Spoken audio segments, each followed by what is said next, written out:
Stephen Strange aceitaria um conselho. Esqueça tudo o que acha que sabe.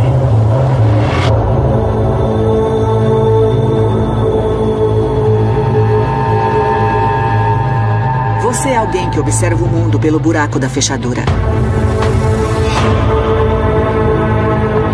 Passou a vida toda tentando aumentá-lo. Seu trabalho salvou a vida de milhares. E se eu dissesse que esta realidade é uma de muitas? Eu não acredito em fábulas sobre chakras ou energia ou o poder da crença. Quer saber o que eu vejo pra você no futuro? Possibilidade.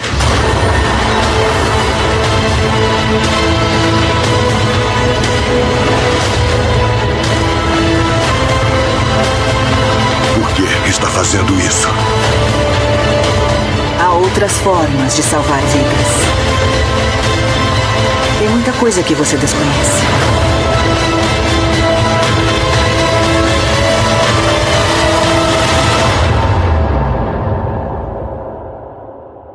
Diga como.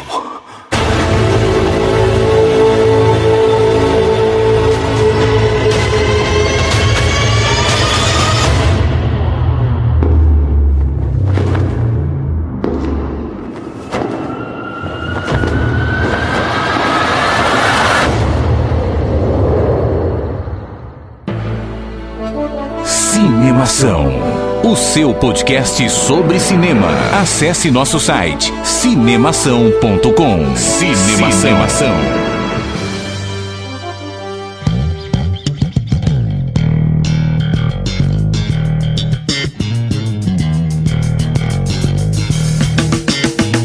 Seja bem-vindo ao podcast Cinemação número 205. Eu sou Rafael Arinelli e seja bem-vindo ao podcast 205. Eu sou Rafael Arinelli e seja bem-vindo ao podcast 205. Olha o loop temporal aí. Nossa senhora, eu tava... Peraí. O Skype deu pau. O Daniel se perdeu aí. Eu falei, vamos ver quanto tempo eles vão me interromper, manja. Eu sou o Daniel Cury e se você dirige o seu carrão em alta velocidade numa estradinha, ultrapassando na faixa contínua e falando no celular, eu sinto muito, mas você merece sofrer um acidente. Olha que Daniel do mal, cara. Mesmo que esse carro seja uma Lamborghini, uma Ferrari... Não interessa, né? Vamos lá, vamos respeitar as leis de trânsito aí. Aqui é o Henrique Risato e antes do filme do Doutor Estranho eu observava o mundo apenas pelo buraco da fechadura. Olha! Foi até filosófica essa, hein? Só assim, né? Olá, aqui é o Rogério Saladino, o espírito da vingança. Não, pera. Ih, caramba, é personagem sobrenatural da Marvel errado. Desculpa aí, pessoal. Muito bem, estamos hoje aqui reunidos nesse podcast 205 para falar sobre Doutor Estranho. Depois de uma jornada aí de podcasts filosóficos, podcasts em que a gente foi discutir o cinema, a gente vem agora aqui para território da Marvel para falar sobre Doutor Estranho. E dessa vez com o representante, né, do Superação, o Henrique, tá representando aqui tanto o Cauê quanto o Xaxim. E a gente resolveu dar lugar aqui, né, trazer um especialista em quadrinhos, o Rogério Saladino. Rogério, conta pra gente quem que é você na fila do pão. Nossa, quando você falou, a gente vai trazer um especialista em quadrinhos, eu falei, nossa, quando é que ele chega? Né? Pra quem não me conhece, eu sou o Rogério Saladino, eu trabalhei um tempão na Panini, eu era responsável por alguns títulos da Marvel, Homem-Aranha, Wolverine, X-Men, a linha Ultimate e tal, e mais algumas coisas derivadas desses títulos. Pode-se dizer que por 7, 8 anos, quadrinhos da Marvel era o meu trabalho, então acho que eu sei uma coisa ou outra que eu posso dizer a respeito. Hoje eu não estou mais trabalhando na Panini, eu estou na Jambô Editora, e eu estou cuidando da parte de RPG, de uma parte de RPG, eles têm vários, e boa parte dos quadrinhos publicados por ele, nacionais e internacionais. Depois eu vou fazer um jabaculê, assim, eu falo umas novidades legais que a gente vai trazer nos próximos meses. Pô, muito legal. Então a gente pode dizer que pra você, Doutor Estranho não é tão estranho assim. E assim, mais ainda, porque o Doutor Estranho foi inspirado num ator que é o meu ator favorito do cinema. Olha aí. Digamos que eu tenho uma ligação nada estranha com o Doutor Estranho. Quem que é o ator? O Vincent Price.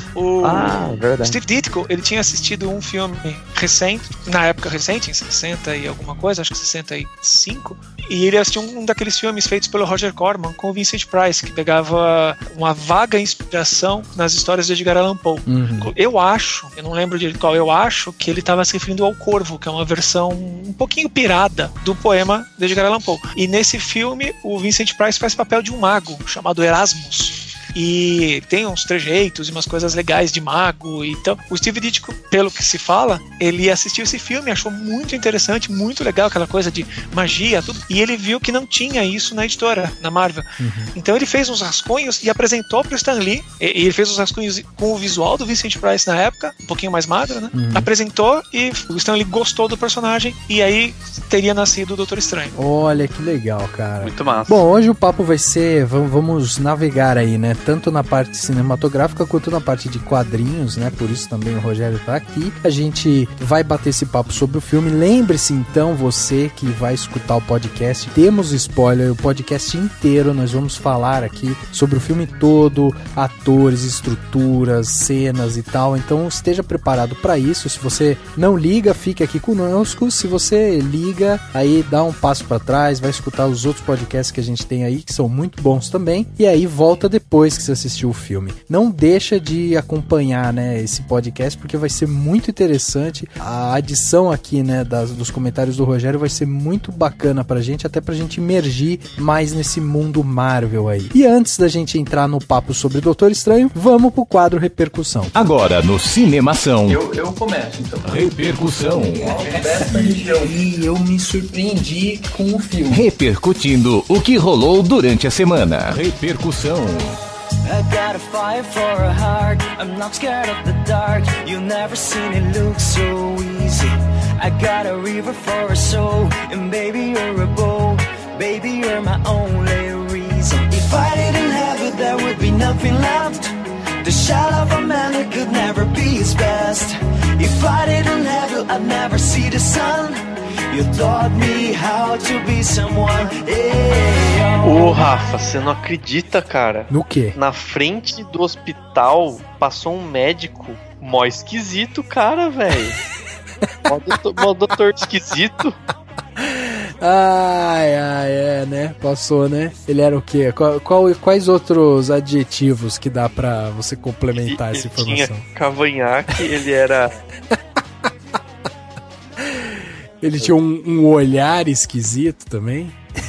Ele tinha um olhar esquisito, ele era excêntrico, extravagante. Olha aí. Quem será que era, não é mesmo? Ele por acaso abriu um buraco na parede e entrou nele, não? Não, mas ele era esquisito. Com L de doutor esquisito. Tá bom, doutor esquisito. Na minha terra fala doutor esquisito. É, melhor que falar estranho. Muito bom. Dani, olha só, estamos aqui nesse Repercussão onde que a gente volta, né, pros blockbusters. Fazia tempo que a gente não vinha, né, falar de blockbuster. Fazia tempo, ó, vamos lá. Não, eu quero contar aqui. A gente falou no 200, comemorou que era 200. Aí teve Criança, teve Pequeno Segredo, que a galera nem viu, porque não quer ver. Teve Como Tirar a História do Papel, Cinema Pernambucano, que é um negócio super profundo, papo acadêmico. Aí finalmente a gente vai falar de Marvel, né? Pra galera dar um relax, né? Dá um relax, cara. Porque é muita informação na cabeça, aí você vai ficando esquisito, né? Exatamente, vai ficando estranho.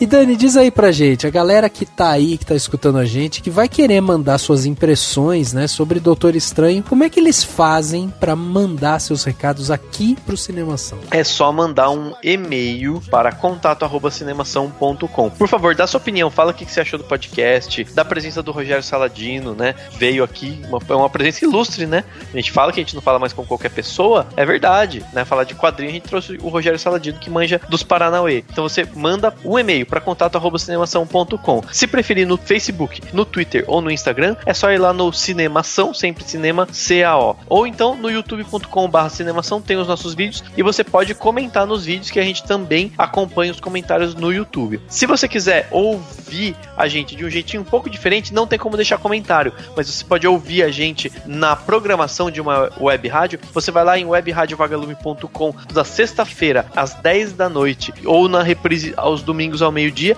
e ouve o podcast dentro da programação da web rádio. Entre sempre em cinemação.com, tá? Cinemação.com é um site, se você recebe esse podcast no feed de notícias, agora mesmo você vai pegar seu celularzinho, né, seu iPad, sei lá o que, e você vai entrar em cinemação.com, porque tem muita coisa boa, muita notícia, muito artigo, muita crítica de filme bom, então você vai poder acompanhar por lá. E no site você também comenta, então você pode usar o site como um espaço para comentário, para debate, para discussão, até hater a gente gosta, a gente até fala, que legal, o cara detestou o podcast, então no cinemação.com você pode também comentar isso. E claro, tá ouvindo no SoundCloud ou tá ouvindo no iTunes, dá o seu likezinho no coraçãozinho, clica nas notinhas de estrelinhas, que isso é muito importante pra gente. E se você quer ajudar o Cinemação de outra maneira, né? Agora você pode contribuir com a gente financeiramente. E agora não é só mais uma opção, são duas opções de contribuição. Ô Dani, se você não tem mais cartão, se você não tem cartão internacional, se você não quer pagar mais com cartão de crédito, você quer pagar com boleto,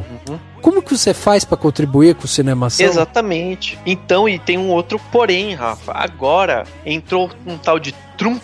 Já ouviu falar do Trump? Ah, já ouvi. Que diz que o dólar pode aumentar, pode subir, pode diminuir. Sei lá, ninguém sabe o que vai acontecer com o dólar. Ninguém sabe o que vai acontecer com o planeta Terra. Exatamente. Né? Então você pode aproveitar e pagar só em real, porque real é tudo mesmo, né? A gente tá tudo ganhando em real mesmo, mora no Brasil, não tem outro jeito. Então você pode ir no Apoia-se, que é praticamente quase a mesma coisa que o Patreon, só que não é em dólar, é em reals, em temerzinhos que você paga.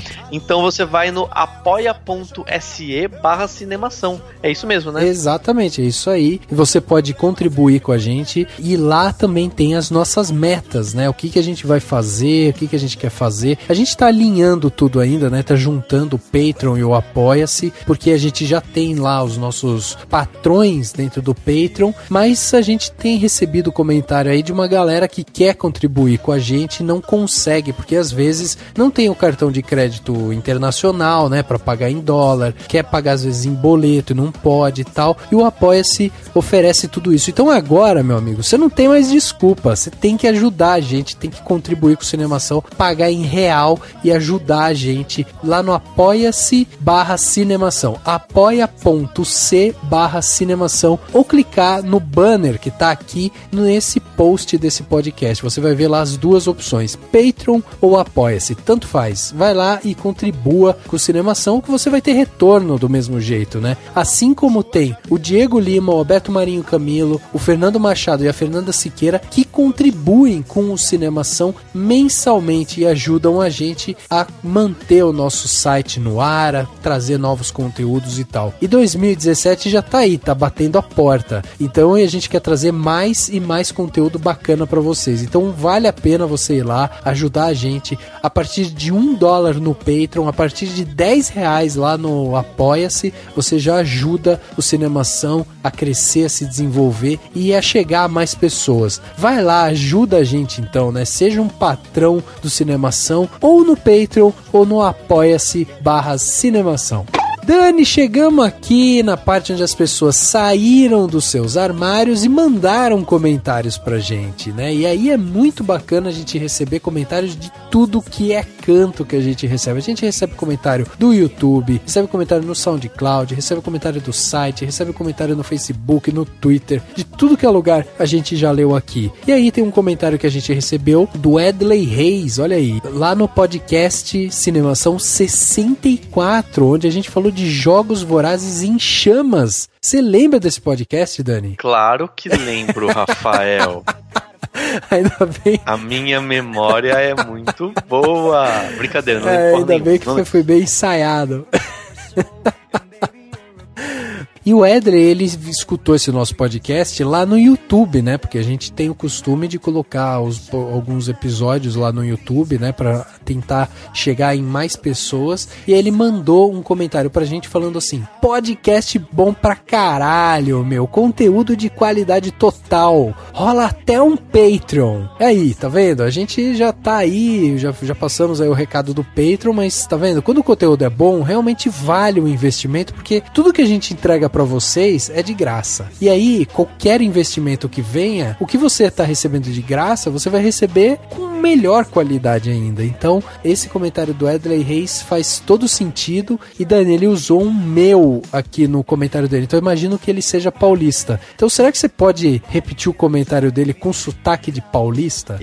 Mas eu tenho um sotaque. Eu tenho um sotaque de paulista? Não, Dani. Você tem sotaque do interior. Você fala porquê, porta.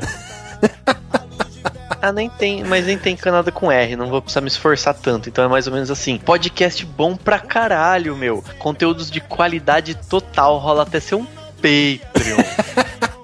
Eu gostei da entonação final do Patreon. Patreon, meu. Patreon, mano. Foi quase do Bolsa, né? Lembra do Bolsa? Exato, do Bolsa. Tipo assim. É verdade. Mas quase até, né? Não foi pra tanto, porque eu sei que o Edley não é esse cara. Você tem melhorado suas imitações, hein, Dani?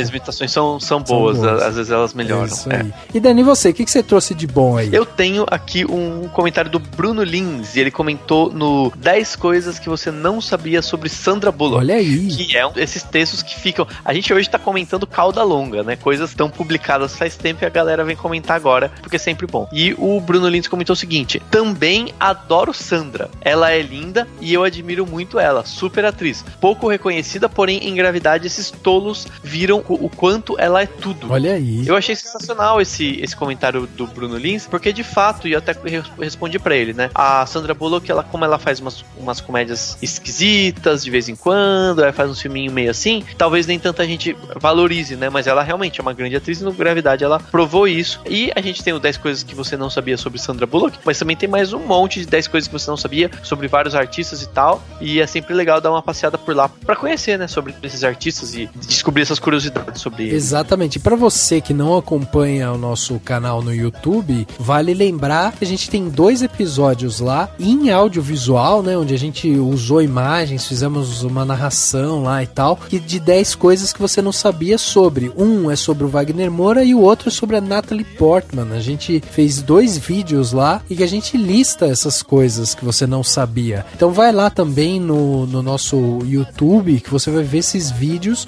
onde a gente traz essas curiosidades, além dos textos muito legais que a gente tem aí no cinemação.com de outros atores, né? Tem Sandra Bullock, Margot Robbie, Will Smith, quem mais, Dani? Peter Dinklage, quem mais? Peter Dinklage, tem gente pra caramba, né? Tem gente pra caramba, nem lembro. Tem Jennifer Lawrence. 10 coisas que você não sabia sobre Daniel Cury, impressionante. Nossa, vai fazer sucesso isso. Vou fazer, mas vou ter que pesquisar, né? Porque eu não sei muito sobre a minha vida, eu esqueci. Nobody can drag me down. Nobody can drag me. This is a relic. Some magic is too powerful to sustain, so we imbue objects with it, allowing them to take the strain we cannot. This is the staff of the Living Tribunal. There are many relics.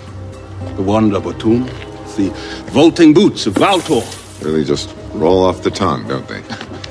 When do I get my relic? When you're ready. Well, I think I'm ready. You're ready when the relic decides you're ready. For now, conjure a weapon.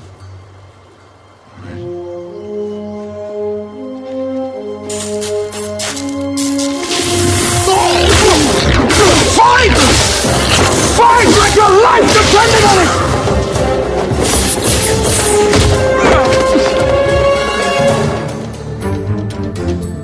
Chegava aos cinemas no dia 3 de novembro de 2016 o filme Doutor Estranho. Olha aí, um filme que veio já com ares, né, de curiosidade, porque realmente era um filme que muito já se falava por trás dele de como que eles iriam adaptar Doutor Estranho para o cinema. Afinal de contas, é um personagem que lida realmente com essa imaterialidade. E aí ele precisava ser registrado no cinema por ser um personagem bastante icônico também nesse sentido visual, né? E aí ficou aquela curiosidade, pô, como é que será que vão fazer Doutor Estranho no cinema? E esse filme ficou nas mãos de quem, hein, Dani? Que veio e trouxe esse filme realmente pro cinema. Então, no fim das contas, deram o filme, né? Os produtores da Marvel deram o filme pra um diretor de filme de terror. Olha aí. Muito louco isso, achei. Que é o Scott Derrickson, né? O diretor de filme é o Scott Derrickson. Entre os filmes que ele fez, tem Livrai-nos do Mal, A Entidade, O Exorcismo de Emily Rose. Exato. Então eles deram pra esse diretor. Depois a gente pode até discutir se tem algo de terror ou o que o diretor conseguiu colocar, imprimir na tela. Diretor de filmes de terror sobre demônios, né? Não é filme de terror slasher, né? Do Jason. Não, já era algo mais, entre aspas, místico, né? Algo sobrenatural. Posso dar um adendo? Lógico, posso fazer um adendo? Claro, rapidinho? Claro. Eu acho muito legal escolherem um diretor de filme de terror. Eu sou um grande fã de filme de terror, eu adoro filme de terror. Assisti uma quantidade gigantesca de filme de terror, inclusive existe um autor brasileiro chamado Alexandre Calari, também é editor de quadrinhos, e ele é também um ávido consumidor de filmes de terror. A gente ficava competindo quem tinha assistido mais, quem conhecia mais filmes. E uma coisa que eu reparo muito no terror, que quando você fala de diretores, né, as pessoas ficam assustadas. Nossa, mas o cara que foi fazer é um diretor de filme de terror. Eu acho que muitos diretores de filme de terror são absurdamente competentes. E eles são muito bons, porque eles precisam passar uma imagem, uma ideia, que se você for só descrever a ideia, ela é ridícula. E geralmente o pessoal de filme de terror tem um orçamento muito pequeno. Então eles têm que passar uma ideia ridícula, eles têm que convencer o público de algo absurdo, estranho e exótico com muito menos dinheiro do que um filme que provavelmente são duas pessoas sentadas conversando. Então, os diretores de filme de terror, eles são muito, muito, muito, muito bons. A gente precisa lembrar que vários diretores que hoje são conceituadíssimos, eles começaram no terror. Você vê o Peter Jackson começou com terror, o Sanheim começou com terror, caras como Coppola começaram em filmes de terror, que o Coppola trabalhou com o Roger Corman, que fazia filmes de terror.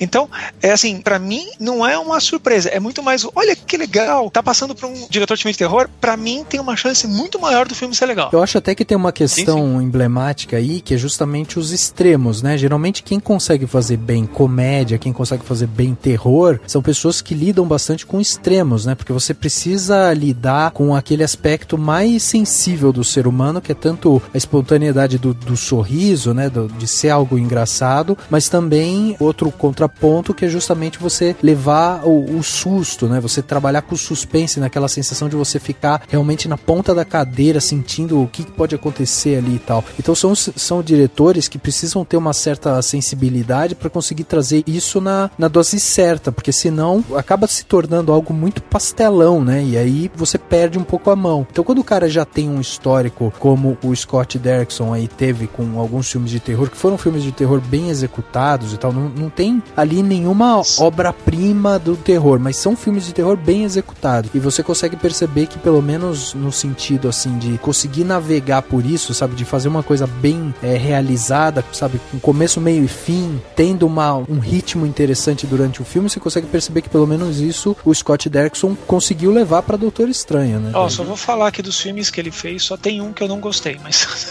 que é o Hellraiser 5 Inferno. Eu sou fã da franquia Hellraiser e pra mim do 2 pra frente a qualidade dos filmes caíram gigantescamente, e ele dirigiu o quinto Hellraiser, acho que ele tava precisando de dinheiro, tinha que pagar conta. Ele fez um filme bem ruinzinho mesmo ali, mas não sei se a culpa é dele ou do que falaram, faz aí que você precisa. Então, e além do Scott Derrickson, a gente tem, por exemplo, no roteiro, o próprio Scott Derrickson, né, teve a mão dele no roteiro, mas tem também o nome do John Spates, que fez o roteiro de Prometheus e A Hora da Escuridão, né, um dos, né, claro que não sozinho, mas é um dos nomes, e tem também o C. Robert Cargill, que fez o roteiro de A Entidade, que é o filme que foi dirigido pelo Scott Derrickson. Johnson, né? Aí dá pra citar na fotografia do Ben Davis, fez a fotografia de Guardiões da Galáxia e do Vingadores Era de Ultron, então é o cara que tá lá na Marvel também, né, fazendo fotografia dos filmes, né, do estúdio. E a trilha sonora do Michael Giacchino, que tem feito grandes trilhas sonoras, acho que nada ainda muito clássico, mas tem feito grandes trilhas sonoras como Divertidamente, o Jurassic World, o Star Trek Sem Fronteiras, e vai estar agora no Rogue One, né? A trilha sonora do Rogue One vai ser do Michael Giacchino. Então é o todos cara... os Star Trek dessa nova trilogia foi o Michael Giacchino, né? Sim, verdade, todos os Star Treks. E claro, no elenco, os principais nomes são, óbvio, do Benedict Cumberbatch, que é o personagem título do filme, a Tilda Swinton, a Rachel McAdams, o Chiwetel Ejiofor, o Benedict Wong, que é muito famoso pela série do Marco Polo, né? E que interpreta... O Wong. O cara chama Wong e interpreta o Wong. O Wong, Exatamente. E tem o mesmo nome do protagonista, né? Que é o Benedict. E tem o Mads Mikkelsen como vilão, que é o cara que é bom como vilão, né? Porque ele é muito bom de vilão. Não, o Mads Mikkelsen, ele é bom com qualquer coisa. Você bota ele, chega e fala, você vai ser isso. Ele é bom. Acabou. Ele é o Hannibal, ele é né? Muito, no seriado. Ele é muito bom. Sim. Mas ele é muito bom, mas ele tem uma característica muito forte de vilão, né? Ainda mais pra um filme blockbuster, ele dificilmente seria chamado pra ser o mocinho, eu imagino, sabe? Eu adoro a série Hannibal, que ele é o protagonista. Acho que uma das melhores séries que foi feitas na televisão em muito tempo. E recentemente a gente assistiu uma das temporadas do Sherlock, em que o vilão do Sherlock é o irmão do Mads Mikkelsen. Que eu não lembro o nome, é não sei o que Mikkelsen também. E assim, ele também tem essa cara de vilão, de cara que só olha pra você tem medo, tudo. Aí eu tava comentando com a minha esposa, com a Germana, falei assim, nossa, o jantar de final de ano na família Mikkelsen deve ser horroroso, né? Porque assim, todo mundo na mesa com aquela expressão, alguém vira e fala, me passa o sal, parece que vai morrer alguém, né? Cara de vilão e tal. Exatamente. É bem isso. E eu acho que a gente tem que citar aqui, né, Dani, que eu acho que a gente não pode deixar de citar algumas pessoas que também fazem parte desse filme, que são essenciais. Por exemplo, a gente tem a Sabrina Plisko, que é a montadora do filme, fez um trabalho também excepcional com a montagem desse filme, porque é um filme muito caótico para ser montado e ela faz um trabalho muito bom. Na equipe técnica ali, na parte de efeitos visuais e tal, tem uma equipe gigantesca, que daí a gente pode dizer aqui, por exemplo, o coordenador dessa equipe, pelo menos de special effects, né, efeitos especiais, é o Ben Volks, que trabalhou lá na Origem, né, do Nolan, trabalhou também em Vingadores, por exemplo. E aí, se você for ver toda a equipe que fez realmente a parte visual, de efeitos visuais, é uma equipe gigantesca, é uma equipe, assim, que ela tem quase a mesma estrutura de animação Pixar, entendeu? Claro, a principal imagem do trailer do Doutor Estranho, que é as cidades todas tortas, a primeira referência que a gente pensa é no A Origem. Exato. A hora que eles estão no mundo dos sonhos, que a cidade curva pra cima, né? Aliás, quando saíram os primeiros trailers, o pessoal prestou muita atenção nisso, brincou muito, falou, vai ser Doutor Estranho ou vai ser a Origem, olha a Marvel copiando a Origem e tal, eu lembro disso. Era a mesma equipe, né? Pois é, né?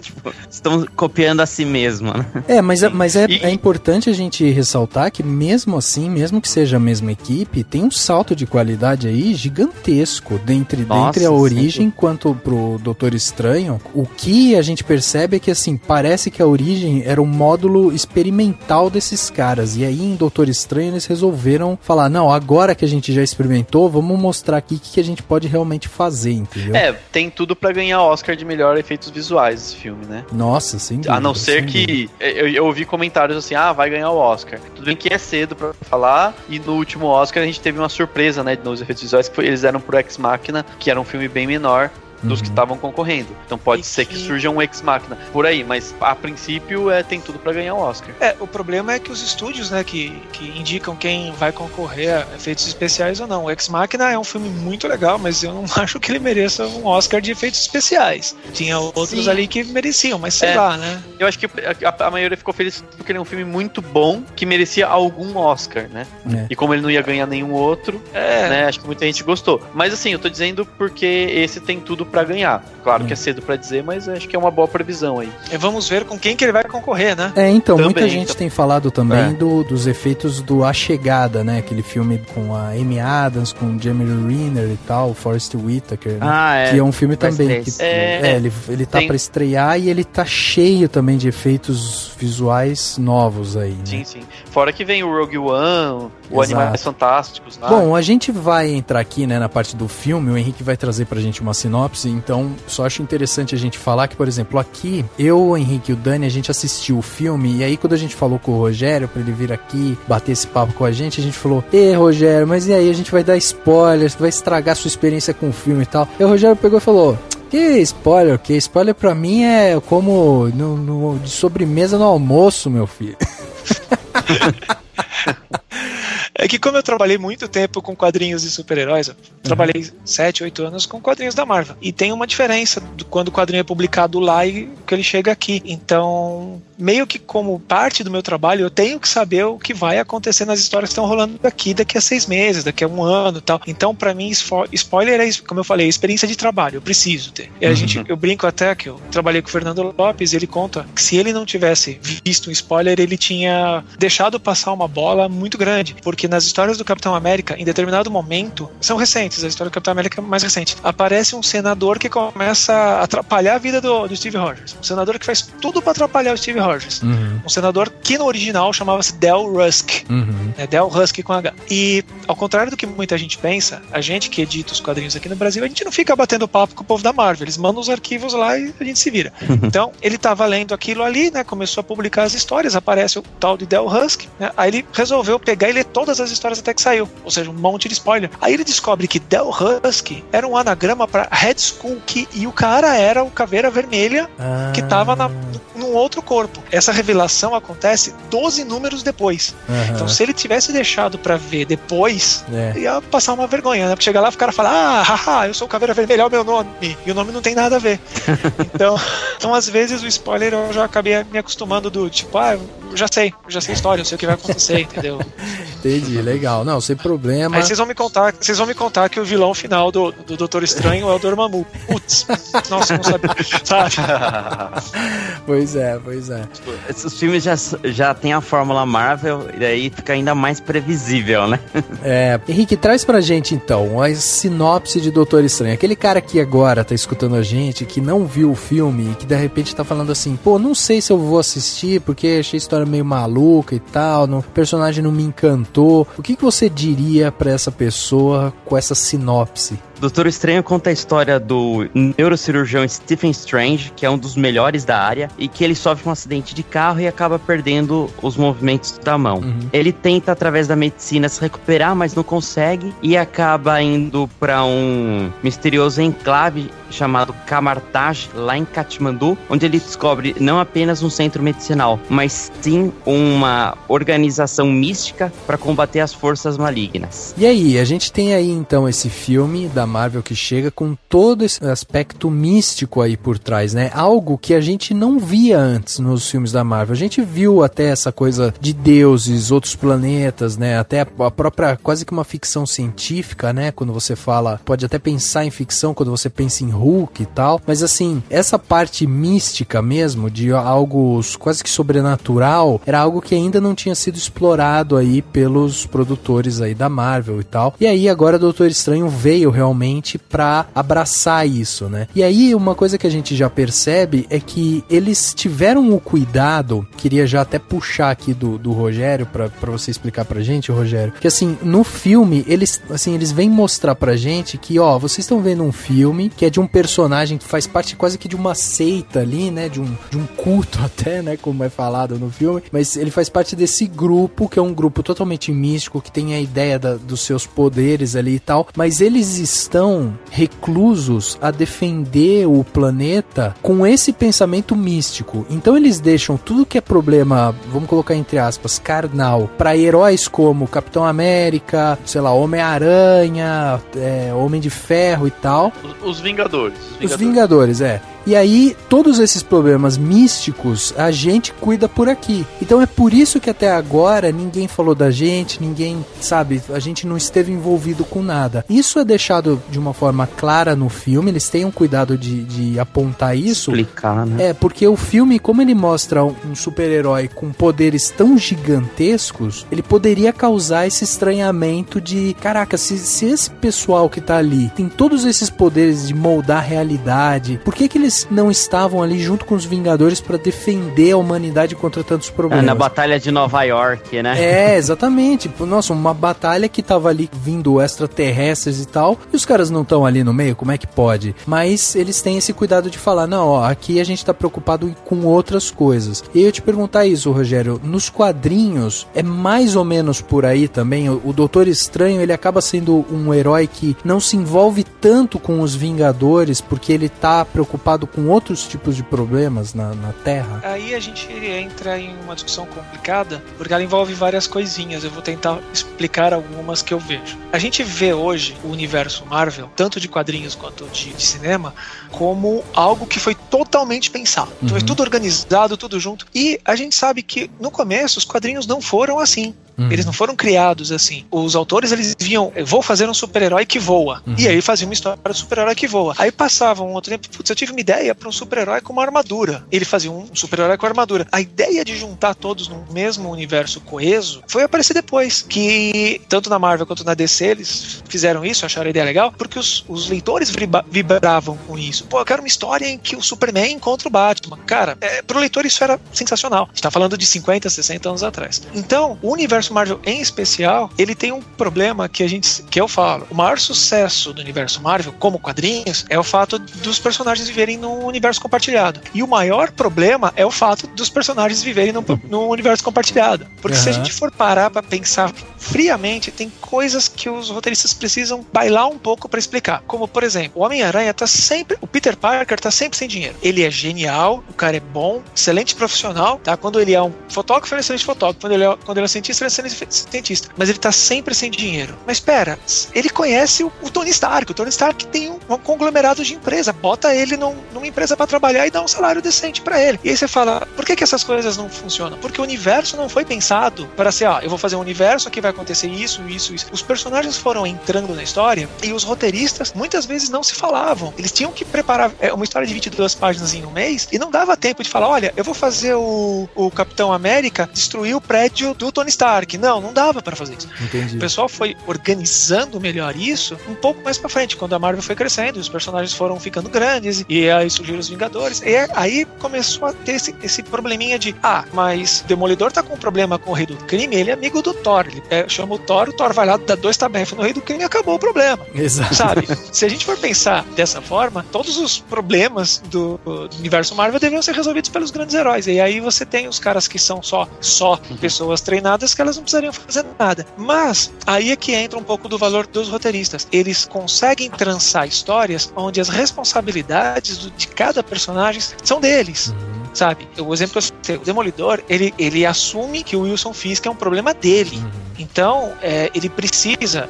eu lembro que quando saíram as séries da Netflix, teve gente que falou, poxa, o Luke Cage tá com um problema e ele não pede ajuda pro Demolidor que tá 20 minutos de onde ele mora. Gente, o Demolidor tá com os problemas dele também. O Luke Cage tem os problemas dele. Então, eu acho legal quando se une essa coisa de vamos explicar que cada um está com um determinado problema. Entendi. No caso da Marvel, na parte cinematográfica, você tem um problema maior, que você não tem que convencer o leitor de quadrinhos disso. Você tem que convencer as pessoas que assistem os filmes que não são leitores de quadrinhos, que viram e perguntam. Soltaram um meme recentemente, e assim, o Capitão América tava procurando o Bucky, por que ele não pediu ajuda pro Thor, já que tem o Heimdall lá que vê tudo? Exato, sabe? Eu vi isso daí. Então é aquela coisa, por que isso acontece? Aí o pessoal que tá cuidando da parte cinematográfica da Marvel, eles têm uma história. Por quê? Porque o Thor está separado, ele tá resolvendo uma outra parada, porque o Hulk tá fazendo outra coisa. coisa. E foi uma jogada muito boa da Marvel deixar a parte sobrenatural da Marvel para uma segunda fase. Já é difícil você convencer o espectador de que o Thor é uma criatura de outro plano, quase um deus. Sim. E que o Visão é uma forma de vida artificial feita a partir de uma joia super poderosa. Esses conceitos já são difíceis de você fazer a pessoa entender. Quando ela já entende, você já viu Vingadores, você já viu Capitão América, você já viu Homem de Ferro, você consegue entender conceitos tão complexos como magia, sabe? Quem viu Vingadores vê que tem uma hora que o Tony Stark fica tentando explicar por que ninguém consegue levantar o martelo do Thor. Sim. O Thor fala que é magia. Ele fala, não, é um reconhecimento de DNA e não sei o quê, porque não existe magia até agora. Aí a Marvel deixa pra falar que existe magia nesse segundo ato. E eu achei acertado a Marvel esperar um pouco pra mostrar a parte sobrenatural e explicar exatamente o que eles falaram. A gente não vai ficar brigando porque a gente não quer saber de um vilão que quer dominar um país. A gente tá preocupado com almas. A gente tá preocupado com dimensões. Pra explicar isso, o Doutor Estranho, que é o Feiticeiro Supremo, ele fala mais de uma vez pros Vingadores que ele não pode se intrometer em assuntos mundanos. Tem várias histórias que o pessoal fala, Doutor Estranho, pode fazer isso. Ele, olha, não posso. Ele só dá aquela coisa de orientação. Fala, vocês estão lidando com isso e tal. Tanto é, quem leu a parte dos Vingadores escrita pelo Bendis, tem uma hora que o Doutor Estranho, ele interfere pra resolver um problema mundano. O que acontece? Ele deixa de ser o Feiticeiro Supremo da Terra, porque ele interferiu. Tá? Como é passado nas histórias do Doutor Estranho, o lance dele ser o Feiticeiro Supremo, o Mago Supremo, não é uma coisa, eu li um livro e virei. Ele é um estado de espírito. Sim. Ele tem que ser uma pessoa iluminada. Então, para ele ser uma pessoa iluminada, ele tem que ser evoluído e tal.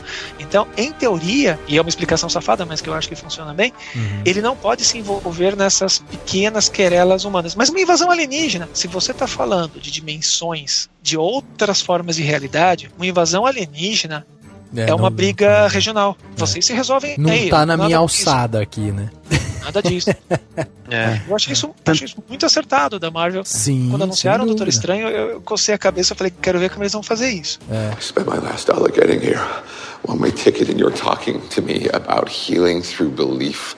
You're a man looking at the world through a keyhole, and you've spent your whole life trying to widen that keyhole, to see more, to know more. And now, on hearing that it can be widened in ways you can't imagine, you reject the possibility. No, I reject it because I do not believe in fairy tales about chakras or energy or the power of belief. There is no such thing as spirit. We are made of matter and nothing more. You're just another tiny, momentary speck within an indifferent universe. You think too little of yourself. Oh, you think you see through me, do you? Well, you don't. But I see through you!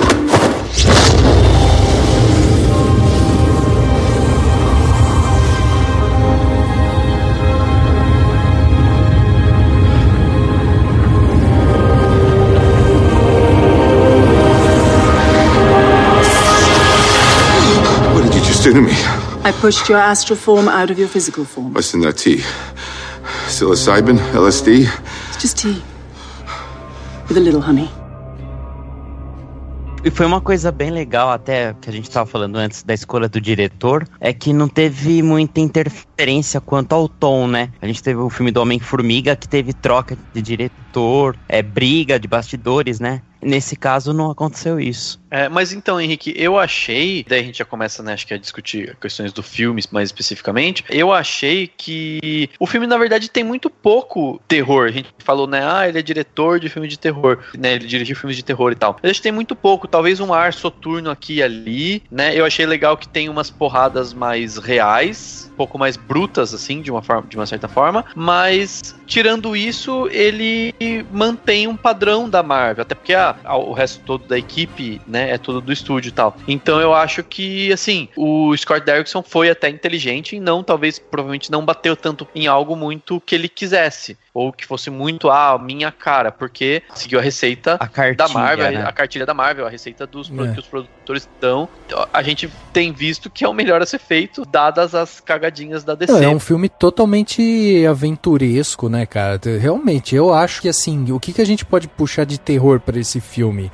Eu acho que talvez detalhes estéticos, sabe? A gente tem, por exemplo, ali o personagem, né, do Matt McCallison lá, ele tem um detalhe no olho olho ali, né? Uma maquiagem no olho, assim, que é toda muito bem trabalhada, você percebe toda uma textura, umas luzes ali passando, sabe? Então você percebe, assim, detalhes muito sutis que a gente pode pensar que foram trazidos do terror. Mas, assim, em termos de narrativo, no filme inteiro, a gente não tem nada de terror. É um filme totalmente aventuresco e que... E o que eu acho que eles foram muito felizes é que, assim, além dessa parte deles terem essa sensibilidade de explicar o porquê que o Doutor Estranho, porquê que aquelas pessoas que compõem a história do Doutor Estranho não estão envolvidas diretamente com os Vingadores, é que eu acho, assim, que essa aventura especial do Doutor Estranho, eles conseguiram construir de uma maneira que totalmente pautada no universo do Doutor Estranho ali, sabe? Você não consegue ver essa história e pensar, putz, cabia um Hulk aqui. Putz, ele podia ter pedido a ajuda de um Capitão América aqui. Nossa, ele podia ter chamado o Homem de Ferro aqui. Não, é uma coisa totalmente independente que você fala, meu, quem tem que resolver isso tem que ser essas pessoas místicas mesmo, entendeu? E aí eu acho uma coisa que vocês estavam comentando, né, de seguir a cartilha da Marvel, seguir o ritmo da Marvel, tudo. É uma brincadeira que eu faço quando eu leio um quadrinho de super-herói, né? Eu pego um autor e eu vou ler um quadrinho de um super-herói conhecido, vamos, sei lá, Motoqueiro Fantasma, que é um que eu gosto. Quando eu vou ler um quadrinho do Motoqueiro Fantasma, eu quero uma história do Motoqueiro Fantasma bem escrita. Eu acredito que o cara que faz os roteiros da Marvel, ele tem que respeitar o leitor e o personagem. O personagem não é dele, ele está sendo contratado para fazer uma história daquele personagem. Então, seria meio ofensivo se alguém chegar e falar, olha, eu vou fazer o Motoqueiro Fantasma ser um alienígena que, na verdade, se alimenta de ondas mentais. Cara, isso não é o Motoqueiro Fantasma, isso é outro personagem, né?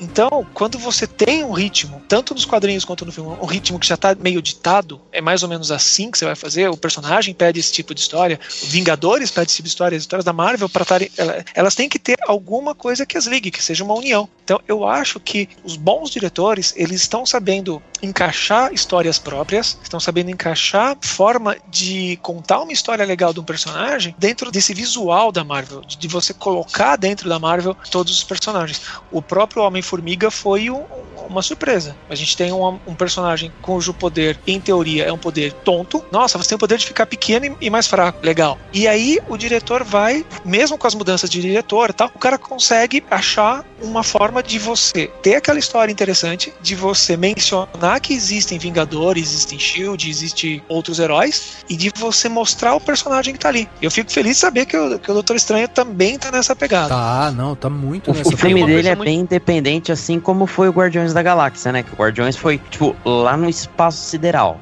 Isso, Guardiões tinha essa desculpa, né? Pode ser no mesmo universo da Marvel, mas é no outro lado do universo. E o Doutor Estranho, ele respeitou isso, ele pegou essa parte mística e, tipo, até a anciã, né, a personagem da Tilda Swinton, ela fala quando tem os problemas físicos, os Vingadores, eles defendem. Aqui é a parte mística. Então, assim, é só essa patotinha aqui que mostra. Com exceção do Thor, que aparece na primeira cena pós-crédito, mas é só pra dar uma levantada aí pro próximo filme do Thor, que é o Thor Ragnarok, que vai sair ano que vem, e que possivelmente, assim como o Rogério mesmo falou, a participação do Doutor Estranho vai ser só como um conselheiro mesmo, né? Não vai ter cena de ação dele junto com o Thor, junto com o Hulk de armadura lá do planeta Hulk. Vazaram algumas informações de que ele apareceria no filme. Doutor Estranho apareceria no Thor Ragnarok. Mas me parece que vai ser só, tipo, falei pra você, viu? Então, vai pra lá, pega a esquerda, não pega a direita, sabe? Alguma coisa assim. Na cena pós-crédito mesmo, né, eles falam, né, ele pega e fala, tá, você precisa de ajuda, daí você vai embora, então tá bom, vou te ajudar. Mas é, tipo, dá a entender realmente que vai ser quase que uma consultoria mesmo. E, gente, e essa parada de um monte de gente comparando ele com o Homem de Ferro, porque, né, ele é muito a trajetória do Tony Stark, comparam a barbinha e tal. Faz sentido isso? Faz sentido comparar o Doutor Estranho com o Tony Stark? Ou é uma coisa que ficou muito no filme, nos quadrinhos não tem nada a ver? Olha, nos quadrinhos o pessoal já brinca muito que o Doutor Estranho e o Tony Stark eram parecidos, barbicha, doutor, tal, umas coisas assim, mas não vejo muito São histórias exatamente diferentes, né? A construção e o desenvolvimento do personagem é diferente. Tanto que nos Vingadores recentes, nos filmes mais recentes dos Vingadores, ou eu falo filme dos Vingadores, mas eu também me refiro ao Capitão América 3 Guerra Civil, que pra mim é um filme dos Vingadores. O Tony Stark, ele não é uma pessoa que evoluiu enquanto ser humano e tal. Ele ainda é extremamente falho, ele se prende em características que não são exatamente louváveis, né? E isso torna ele um personagem muito legal. Enquanto, vocês podem me corrigir se no filme não for assim, mas nos quadrinhos, o Doutor Estranho, ele tem toda aquela coisa de ele crescer enquanto pessoa, de se desenvolver, exato, ficar uma pessoa melhor e tal. Então eu acho que a comparação especificamente com o Homem de Ferro é meio só porque ele tem barbicha e é rico, né? Exato, é física, sim, né? É física, porque eu acho até que tem uma coisa interessante aqui na história, que eu acho que eles também tiveram cuidado na hora de desenvolver o personagem, que era mostrar um pouco dessa arrogância, né? A arrogância que o Doutor Estranho ali, né? Ele vai ter, só que de uma maneira que ele não seja tão prepotente quanto é o Tony Stark, por exemplo, entendeu? O Tony Stark, ele tem uma coisa muito mais assim de quase que humilhar de uma forma muito mais pública, sabe? De uma coisa muito mais bonachona, assim, sabe? Muito mais palhafatosa e tal. Aqui a gente vê um Doutor Estranho que ele tem isso, mas ele é uma coisa mais velada, é uma coisa mais... é um orgulho, sabe? Que talvez o Tony Stark não demonstre desse jeito. Então, eu acho assim, que em termos de personalidade, a gente consegue perceber rapidamente essa diferença de conduta. E aí eu vou até puxar aquela primeira cena, quando ele vai realmente lá, né, pra cidade. Como que é o nome da cidade, Henrique? É Katmandu, no Nepal. Katmandu, isso. Então, quando ele vai pra Katmandu, nessa primeira cena que ele encontra lá a anciã e tal, né, ele primeiro questiona algumas coisas com argumentos científicos e tal. Ele fica meio, sabe, querendo achar que aquilo ali não é real e tal. Mas no momento que ela demonstra pra ele que aquilo ali e aí ela traz outra realidade pra ele e tal, ele imediatamente ele já se ajoelha e ele pede que me ensina isso. E isso é uma atitude que a gente não ia ver o Tony Stark ter, sabe? De se ajoelhar e pedir um conhecimento daquela forma. O Tony Stark, ele daria um jeito de roubar, né? Ou de roubar, ou de questionar mais ainda, sabe? Ou de ter mais uma atitude dessa bonachona, de opa, não é bem assim, você me deu realmente alguma coisa aqui e eu viajei aqui, sabe? Nesse negócio e tal. E talvez o Tony Stark teria uma curiosidade um pouco mais petulante, assim, sabe? Sim, e a gente vê o Doutor Estranho com outra personalidade. Ele é mais fechado nele, assim, sabe? Mas tem um paralelo interessante de fazer, que entra a questão dos atores, assim, porque o personagem do Tony Stark, ele ganhou muito por conta do Robert Downey Jr., porque tinha tudo pra ser um personagem que ninguém ia gostar muito, porque ele é metido, não sei o quê, e o Downey Jr. tem um carisma muito grande, né? Ele consegue fazer aquilo tudo soar divertido, e no fim das contas virou um fenômeno, todo mundo adorou o cara. E eu acho que o Benedict Cumberbatch, ele também tem de uma outra forma, mas ele tem uma espécie de carisma. Na verdade, não é nem carisma, ele consegue dar uma profundidade pro personagem que o personagem não tem tanto, pelo menos não no texto do filme. Porque, se você parar pra pensar no começo, tem umas cenas que tem uns diálogos até meio... muito clichê, assim, não clichê, tradicional, uma coisa totalmente que a gente já tá acostumado, né? Ele fica barbudo pra mostrar que ele está triste, porque não faz a barba, porque ele tá lá sem conseguir mexer as mãos, e blá blá blá. E os diálogos, tem uns diálogos meio, eu achei meio bem clichês entre ele e a personagem, né, da Rachel McAdams, só que o Cumberbatch consegue dar uma profundidade importante pra ele, que faz com que ele fique mais simpático, ou que a gente compreenda melhor o personagem, entendeu? Então eu acho que dá pra fazer esse paralelo, tipo, são dois personagens que dependem bastante, que ficam bem calcados no ator que interpreta, entendeu? Eu acho que o Cumberbatch fez um trabalho excelente nesse sentido, entendeu? Tem duas coisas aí, Dani, que eu acho que é interessante da gente pautar nisso que você falou. A primeira é que a gente tem aqui, novamente, aquela jornada do herói clássica, né? O cara que tá ali no... colada e descarada. Exato, o cara que tá no mundo comum. E aí, eu vou até dar uma defendida, porque o cinema americano pede isso. Sim. O cinema americano pede muito aquela coisa do cara que vai e consegue e supera, e eu vejo isso porque eu converso muito com o meu sogro e ele lia Superman quando saía, há muito tempo atrás. Muito tempo atrás. Ele é um outro tipo de leitor. E ele fala que ele reclama muito quando ele vai ver algum filme ou um desenho que tem o Superman, porque ele fala que o Superman apanha muito.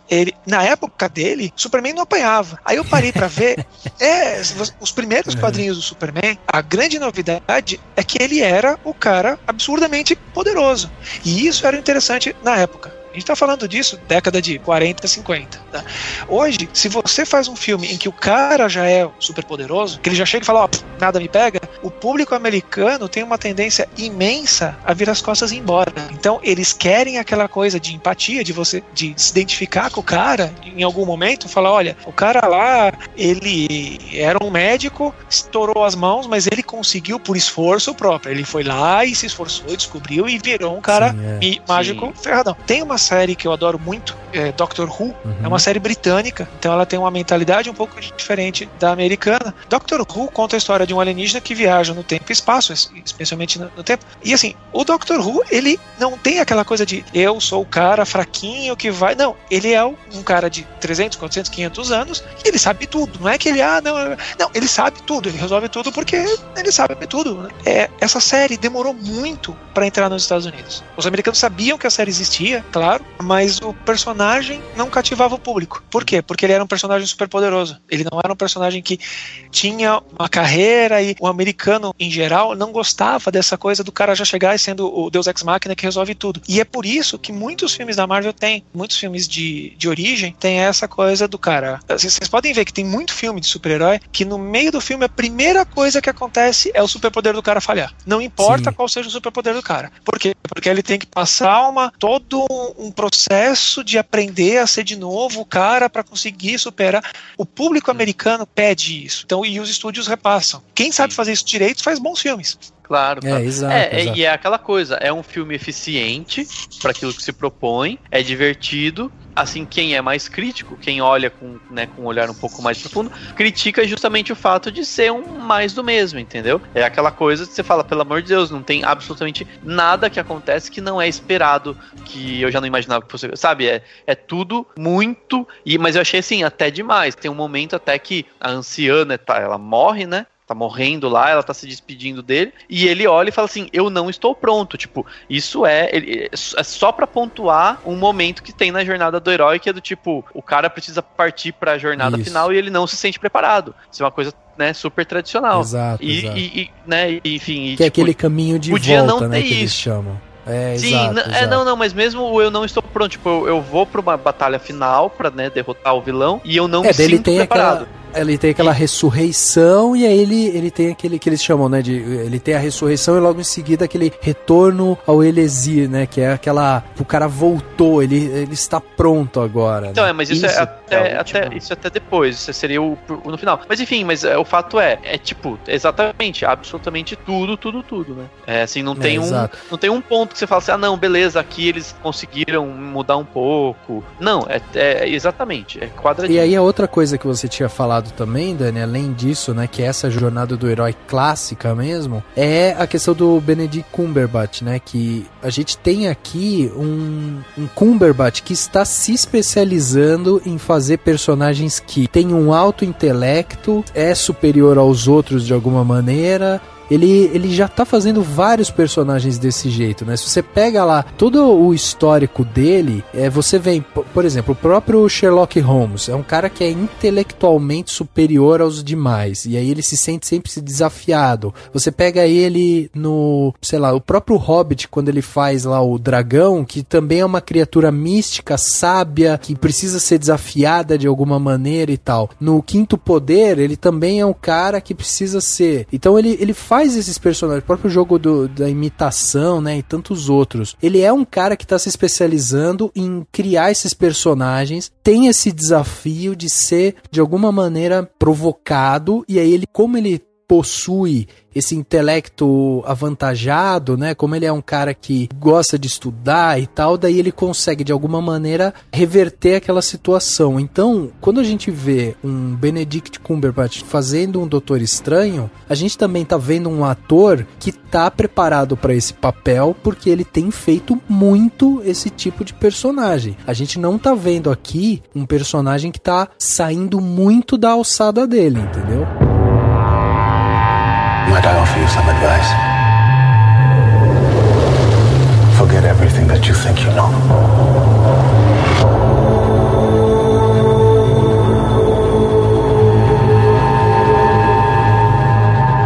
You're a man looking at the world through a keyhole. You've spent your life trying to widen it. Your work saved the lives of thousands. What if I told you that reality is one of many? I don't believe in fairy tales about chakras or energy or the power of belief. You wonder what I see in your future? Possibility. E também tem outra coisa, né? O Benedict Cumberbatch, ele é um excelente ator. Eu já vi outros papéis dele, já vi outros filmes com ele. Ele é muito bom nessa coisa do cara que passa esse grau superior, mas ele também é um ator extremamente competente em qualquer tipo de papel que você passa pra ele. Quem assistiu o Espião, a versão mais recente de O Espião que Sabia Demais, Tinker Tailor Soldier Spy, o Benedict Cumberbatch participa. E toda vez que ele aparece, você fala, tem certeza que é o Benedict Cumberbatch? Tem, a cara dele, olha aí, ó, é ele. Mas ele é um personagem completamente diferente. Vamos lembrar que ele já fez coisas do tipo narrar documentário de pinguins. Sim, então, é verdade. O Cumberbatch ele é do teatro e ele já fez muita série de TV da BBC e tal. Como ele é do teatro, ele é de uma época que assim, olha, tem um trabalho aqui pra você ali, aceito. Tipo, porque os trabalhos eram poucos e ele tinha que fazer o que tinha que fazer. Tanto é que um dos primeiros trabalhos grandes que ele fez foi naquele War Horse, eu acho, Cavalo de Guerra. Isso, exato. Que é do Spielberg. E ele tem até uma piada, né? Que ele falava com os amigos dele que um dia o Steven Spielberg ia ligar pra casa deles, né? Eles tocavam entre. Aí um dia o Steven Spielberg ligou pra ele, pra pedir pra ele participar do Cavalo de Guerra. Então, assim, não é só porque ele sabe fazer papel, é porque ele é um ator muito versátil. Ele é muito bom. Ele é versátil e eles, ultimamente, acho que essa questão que o Rafa falou, na verdade é porque, assim, Hollywood tá explorando, e óbvio que ele tá adorando porque ele tá ganhando muito dinheiro, mas tá explorando o fato de ele ter um vozeirão, ele tem uma impostação de voz muito icônica que poucos atores têm. Sei lá, se você pegar... Ele fez o Smaug, né, no Hobbit. É uma coisa que o Christopher Lee fez a vida toda, entendeu? De uma certa forma. Nem me fala. E o Vincent Price que a gente comentou, né? O Vincent Price. Tanto o Vincent Price quanto o Christopher Lee, eu posso falar porque eu sou fã de carteirinha dos dois. O Christopher Lee deu uma entrevista falando que ele aceitava todo o trabalho que passavam pra ele, desde que não conflitassem as agendas, né? Tipo, dois ao mesmo tempo. E o Vincent Price também. O que é muito engraçado, porque a família do Vincent Price é rica. Ele não precisava fazer um filme. Sei lá, eu quero fazer um filme e minha família paga. Não. Ele fazia qualquer filme. E ele nunca reclamou disso. Então, são caras que, vocês lembram? O Vincent Price fez narração no Thriller. Sabe?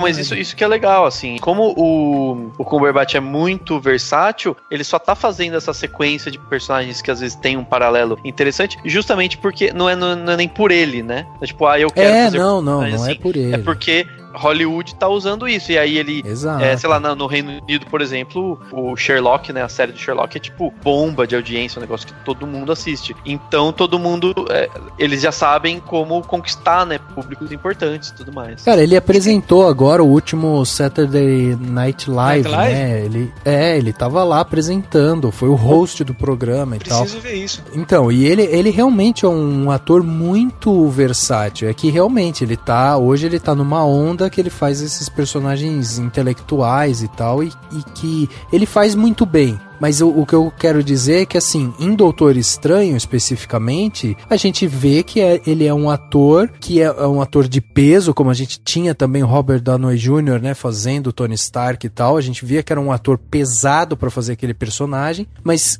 são dois atores, assim, que recebem um papel que você percebe que todo o histórico deles tá ali. Então o cara faz aquilo com naturalidade, entendeu? Ele faz tranquilo, ele não soa falso, não passa uma imagem ali que não é a dele, sabe? Ele não tá no lugar errado na hora errada. A mesma coisa a gente pode falar do Mads Mikkelsen, né? Que é um cara que tem todo esse peso de vilão, e aqui ele aparece fazendo esse vilão, e ele faz um vilão com uma pose, sabe? Que você percebe que é um vilão que sabe o que ele quer, ele sabe o que ele quer fazer, ele sabe pra onde ele quer ir, entendeu? Exatamente, Rafa. Esse é um filme, e isso não é... Nesse caso isso é bom, mas ele é um filme totalmente by the book, sabe? Aquele filme, tudo nele é muito calculadinho. Tipo, o ator ideal pra fazer o protagonista, o ator ideal, perfeito pra fazer o vilão, a Tilda Swinton, que tipo, sempre é de alguma forma ou de outra... Tilda Swinton tá fantástica. Então, e ela faz esse papel. Cara, eu achei isso bem surpreendente. Anciã, sabe? Ela sempre fez esse papel. Eles podiam pegar como nos quadrinhos, um cara oriental, barbudão, tipo Miyagi da vida, né? E eles quebraram isso totalmente. Isso eu achei bem interessante. Pra alguns foi interessante. Eu tenho minhas ressalvas com isso. Assim, eu adoro a Tilda Swinton, eu acho a Tilda Swinton muito legal. Ela é uma atriz fantástica. Eu acho legal colocarem uma mulher num papel de mestre, que nunca tem, tá?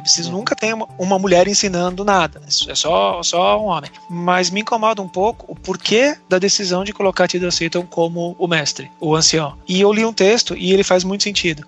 Um dos grandes mercados da Marvel é a China. E a China, ela tem um problema sério com o Himalaia. Um problema político muito sério. E a Marvel, ela não quis colocar um sábio ancião nitidamente himalaio para não ficar ofensivo pros espectadores chineses ou pro próprio governo chinês, porque aí dá na cabeça do governo, eles falam, beleza, o filme de vocês não entra aqui, e aí a renda do filme no mundo cai 25%. Então, assim, eu adoro o fato de ser Tilda Swinton, de você pegar um papel de sábio e passar para uma atriz mulher, mas o fato de não ser uma oriental, ou de não ser um ator oriental, me deixa meio, Marvel, podia passar sem essa. Sim, exatamente. Assim, não estou reclamando da Tilda Swinton, eu estou reclamando da decisão de você mudar pra ela. Sim, fora a crítica, o termo whitewashing, né, que o pessoal usa bastante. Exatamente. Porque, tipo, eles pegam um ator de qualquer etnia que não seja branca e trocam por um ator branco. Isso é um negócio que tem acontecido muito tempo no cinema e hoje se contesta o tempo inteiro. E isso é uma coisa também complicada, né, de se debater, né, assim. Pelo menos colocaram uma mulher, né, seria pior se colocassem um cara branco, aí seria muito pior. Agora tem outra coisa interessante aqui da gente ver, que é a parte dos efeitos, né? Que eu acho que é a grande chave desse filme, sem dúvida, assim. O que eu fiquei mais impressionado foi o seguinte, o 3D funciona muito bem para esse filme, não é um 3D que te incomoda e tal. Funciona. Óbvio que o 3D sempre tem aquele problema dele, ele escurece muito o filme, né? E aí você às vezes fica... O começo do filme, então, que não tem tanto aqueles efeitos doidos, né? Que ele vai te apresentar depois, o filme fica um pouco mais escuro e tal, então ele incomoda um pouco mais pela tonalidade ali do que propriamente pelo 3D. Mas a hora que o 3D ele entra para realmente ser uma ferramenta ali de imersão, ele te dá uma grandiosidade da cena, sabe? Que tudo ali parece que ganha movimento, que ganha espaço, sabe? Que ganha grandeza. Aquela cena em que eles fazem aquele mundo espelhado, né? Pra não prejudicar o mundo real e tal, e eles começam a lutar ali dentro, e aí tem aquela sequência de quedas, o mapa vira, né? Mesmo como no Inception ali, né? Que a Terra, se vê ela toda curvada e tal, e eles vão caindo. Tudo ali é feito com um primor de detalhe que é impressionante. Continua passando carro na rua, continua a gente andando na calçada, a vida continua acontecendo e na verdade eles estão tudo de cabeça para baixo, tá tudo de um lado do outro. É impressionante como eles conseguiram fazer isso com um primor técnico assim, que realmente eu acho que a maior virtude deles é pegar o espectador e falar assim, olha, vem aqui que eu vou te mostrar o que esse mundo do Doutor Estranho é. E aí você imerge naquilo ali, e aí te dá mais ainda a sensação de que esse mundo aqui, ó, só pode ser feito pro Doutor Estranho, para o Doutor Estranho e com o Doutor Estranho. Não cabe aqui o Thor, o Hulk, o Capitão América, não cabe ninguém mais. Então, e tem outra coisa, né? Quando você fala coisa essencial, pode parecer estranho, pode parecer bobo, mas tá no nome, né? Doutor Estranho. E você tá falando de magia, você tá concorrendo com a última referência de magia, Harry Potter. Então, se você chegar e descrever pra uma pessoa que não conhece, o cara é o Mago Supremo, tipo Harry Potter, eu acho que um dos méritos do filme tá sendo mostrar que não é magia Harry Potter, é magia estranha, pelo que vocês estão me contando. Eu não vi o filme ainda, mas eu tô tendo bastante essa sensação e eu tô achando que alguns receios que eu tinha antes estão sendo bem desfeitos, porque não é a magia do tipo Expector Patronum, né? Não, é uma coisa única, uma linguagem visual única, assim. Eu até na hora que eu vi, eu fiquei completamente desconectado que aquilo ali poderia ser uma história de quadrinhos, entendeu? Porque a hora que eu olhei aquilo ali, eu falei, caralho, como que os caras faziam isso no quadrinho, entendeu? Porque eu nunca vi o quadrinho do Doutor Estranho, mas é tão impressionante essa imersão que eles trazem ali, que você olha aquilo e fala, meu, é tão rico visualmente, que agora eu preciso olhar no quadrinho pra ver se eles conseguem reproduzir isso que eu tô vendo aqui na tela no papel. Teve alguns momentos que eu lembrei um pouco, assim, senti uma leve semelhança com o Lester Bender lá, que é o baseado do anime do Avatar lá que tem. Me lembrou um pouco, mas muito pouco, só uma coisa muito de leve. Eu lembrei por assim, duas coisas que eu pensei bastante no filme. É uma história tão legal e tão única que podia até mesmo não fazer parte do universo Marvel. Assim, algo que seguiria por si só, como por exemplo Harry Potter, né? Só aquele universo, ele é tão vasto, tem infinitas dimensões, infinitas possibilidades de história, que por si só ele se sustenta. E quanto aos efeitos de magia, eu lembrei um pouco do que a gente viu no começo do ano no filme do World of Warcraft, aquele personagem que era um mago, quando ele ia dar o cast, né, quando ele ia fazer a magia, aparecer aquela bola com o símbolo de transmutação embaixo, isso também, né, com símbolos arcanos, né, ao redor, isso tudo eu achei muito, muito legal, cara, muita referência referência que a gente não tem de fácil acesso, né, mais pra quem joga RPG, é mais pra quem assiste anime, por exemplo, eu lembrei muito de um anime bem legal chamado Full Metal Alchemist, até Sakura Card Captor eu pensei bastante durante o filme. Mas você não acha até que essa magia do Doutor Estranho, Henrique, ela não tem um quê de tecnológico também, assim? Porque até os efeitos sonoros são uns efeitos assim, sabe, com um tom mais baixo, uma coisa mais tecnológica mesmo, sabe? A hora que ele vai fazendo, o efeito sonoro ele vai acompanhando, então ele cresce junto com os movimentos e tal. Então você vê assim, e as linhas finas, sabe? E aí, mesmo esses desenhos que você falou, elas ganham aquela tridimensionalidade e tal, sabe? Então o que me encantou nessa parte visual do filme foi realmente isso, assim, tipo, essa brincadeira deles fazerem, eu vou te entregar um mago e um cara que tem poderes sobrenaturais e não sei o que, mas ele tem um quê ali de tecnologia, de algo moderno, sabe? Que se encaixa completamente no que a gente tá vivendo hoje. E é interessante, se é algo futurista, mas eu acho que é algo de evolução, sabe? Assim, como se os magos, eles são seres humanos literalmente evoluídos, né? Então até a magia tem essa... parece que é um negócio do futuro, mas é revolucionário, digamos assim. Sim, mas é interessante que é uma coisa até quase que entrando quase que no inconsciente das pessoas mesmo, né? Como você tá num universo que é muito calcado em tecnologia, em ter tudo muito racional, aí você chega num momento de magia, tudo bem que já teve lá o Thor, né? Teve coisas mais também menos fora disso, mas quando você chega num momento de magia, ao colocar esses sons, simplesmente sons que remetem a algo mais tecnológico, faz com que a pessoa talvez aceite um pouco mais. Seria estranho se tivesse o som da varinha do Harry Potter mesmo, né? E você fala do Thor, tudo a gente fala magia, mas os dois filmes do Thor fazem muita questão de dizer que o que nós chamamos de magia não é magia. Eles forçam bastante de que aquilo não é magia, apesar de ser ciência, magia. Né? O que vocês chamam de magia é ciência, uma coisa assim. Sim. E o que na minha opinião era uma coisa complicada, né? Se você tem o Odin então ele faz magia. Não faz. Então, pera, e o Doutor Estranho? Então, e acho que eles conseguiram diferenciar bastante. E ainda entra aquela questão do poder da mente, né, de ser referência ao cultura oriental, assim, querendo ou não, também faz com que essa magia entre num patamar muito mais de que é algo alcançável se você entender perfeitamente os chakras e, né, tanto que ele faz até referência de acupuntura em algum momento ele fala, né, como se fosse algo que ele não acredita, né. Exato. E até tem um momento em que a anciã mostra, né, tipo, um desenho dos chakras, o desenho dos pontos da acupuntura, e ponto da acupuntura hoje, a ciência, meu Deus do céu, cara, funciona muito, sabe? Qualquer pessoa que faz sabe que funciona.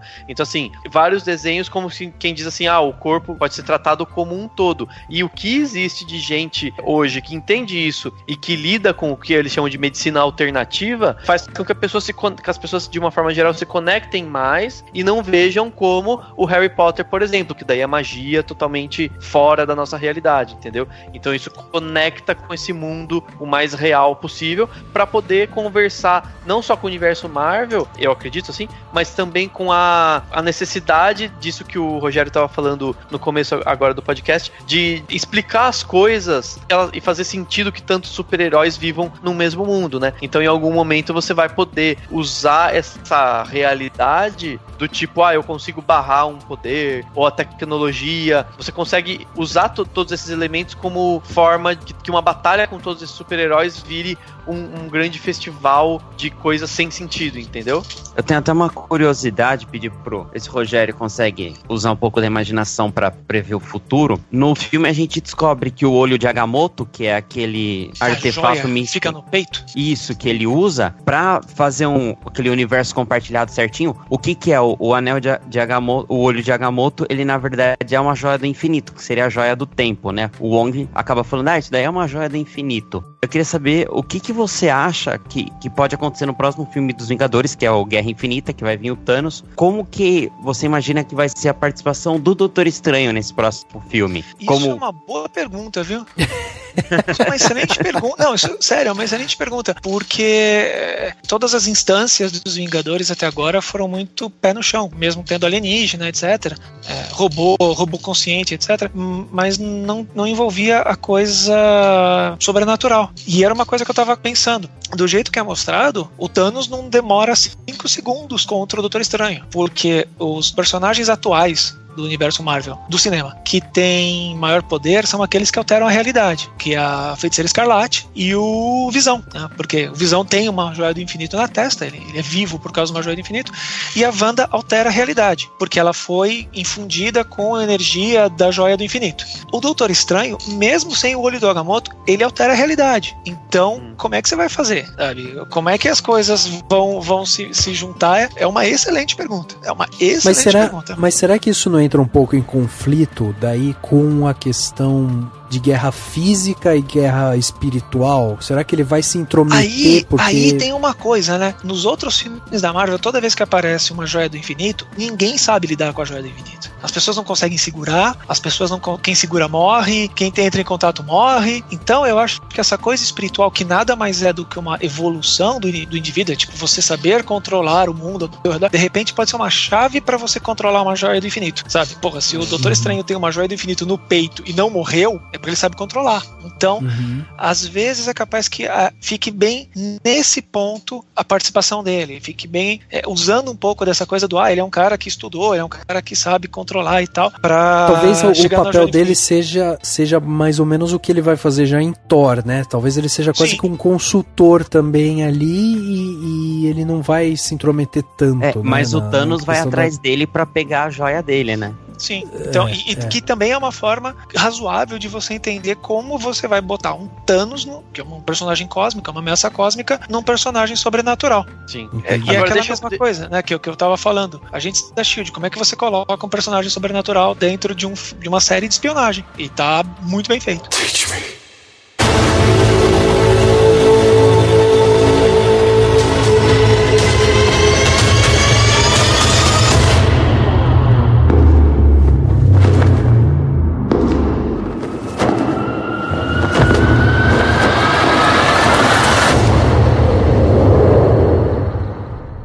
tava lendo, mas eu não entendi totalmente. Tava lendo pra relembrar do filme e eu ouvi pessoas comentando sobre isso. Durante o treinamento, né, do Doutor Estranho, quando ele ainda tá treinando com o Chiwetel Ejiofor, né, que é o Mordo, ele treina com um bastão, que é o bastão do Tribunal Vivo. Sim, bastão do Tribunal Vivo, que legal. Então, aí, o que é isso? Faz sentido?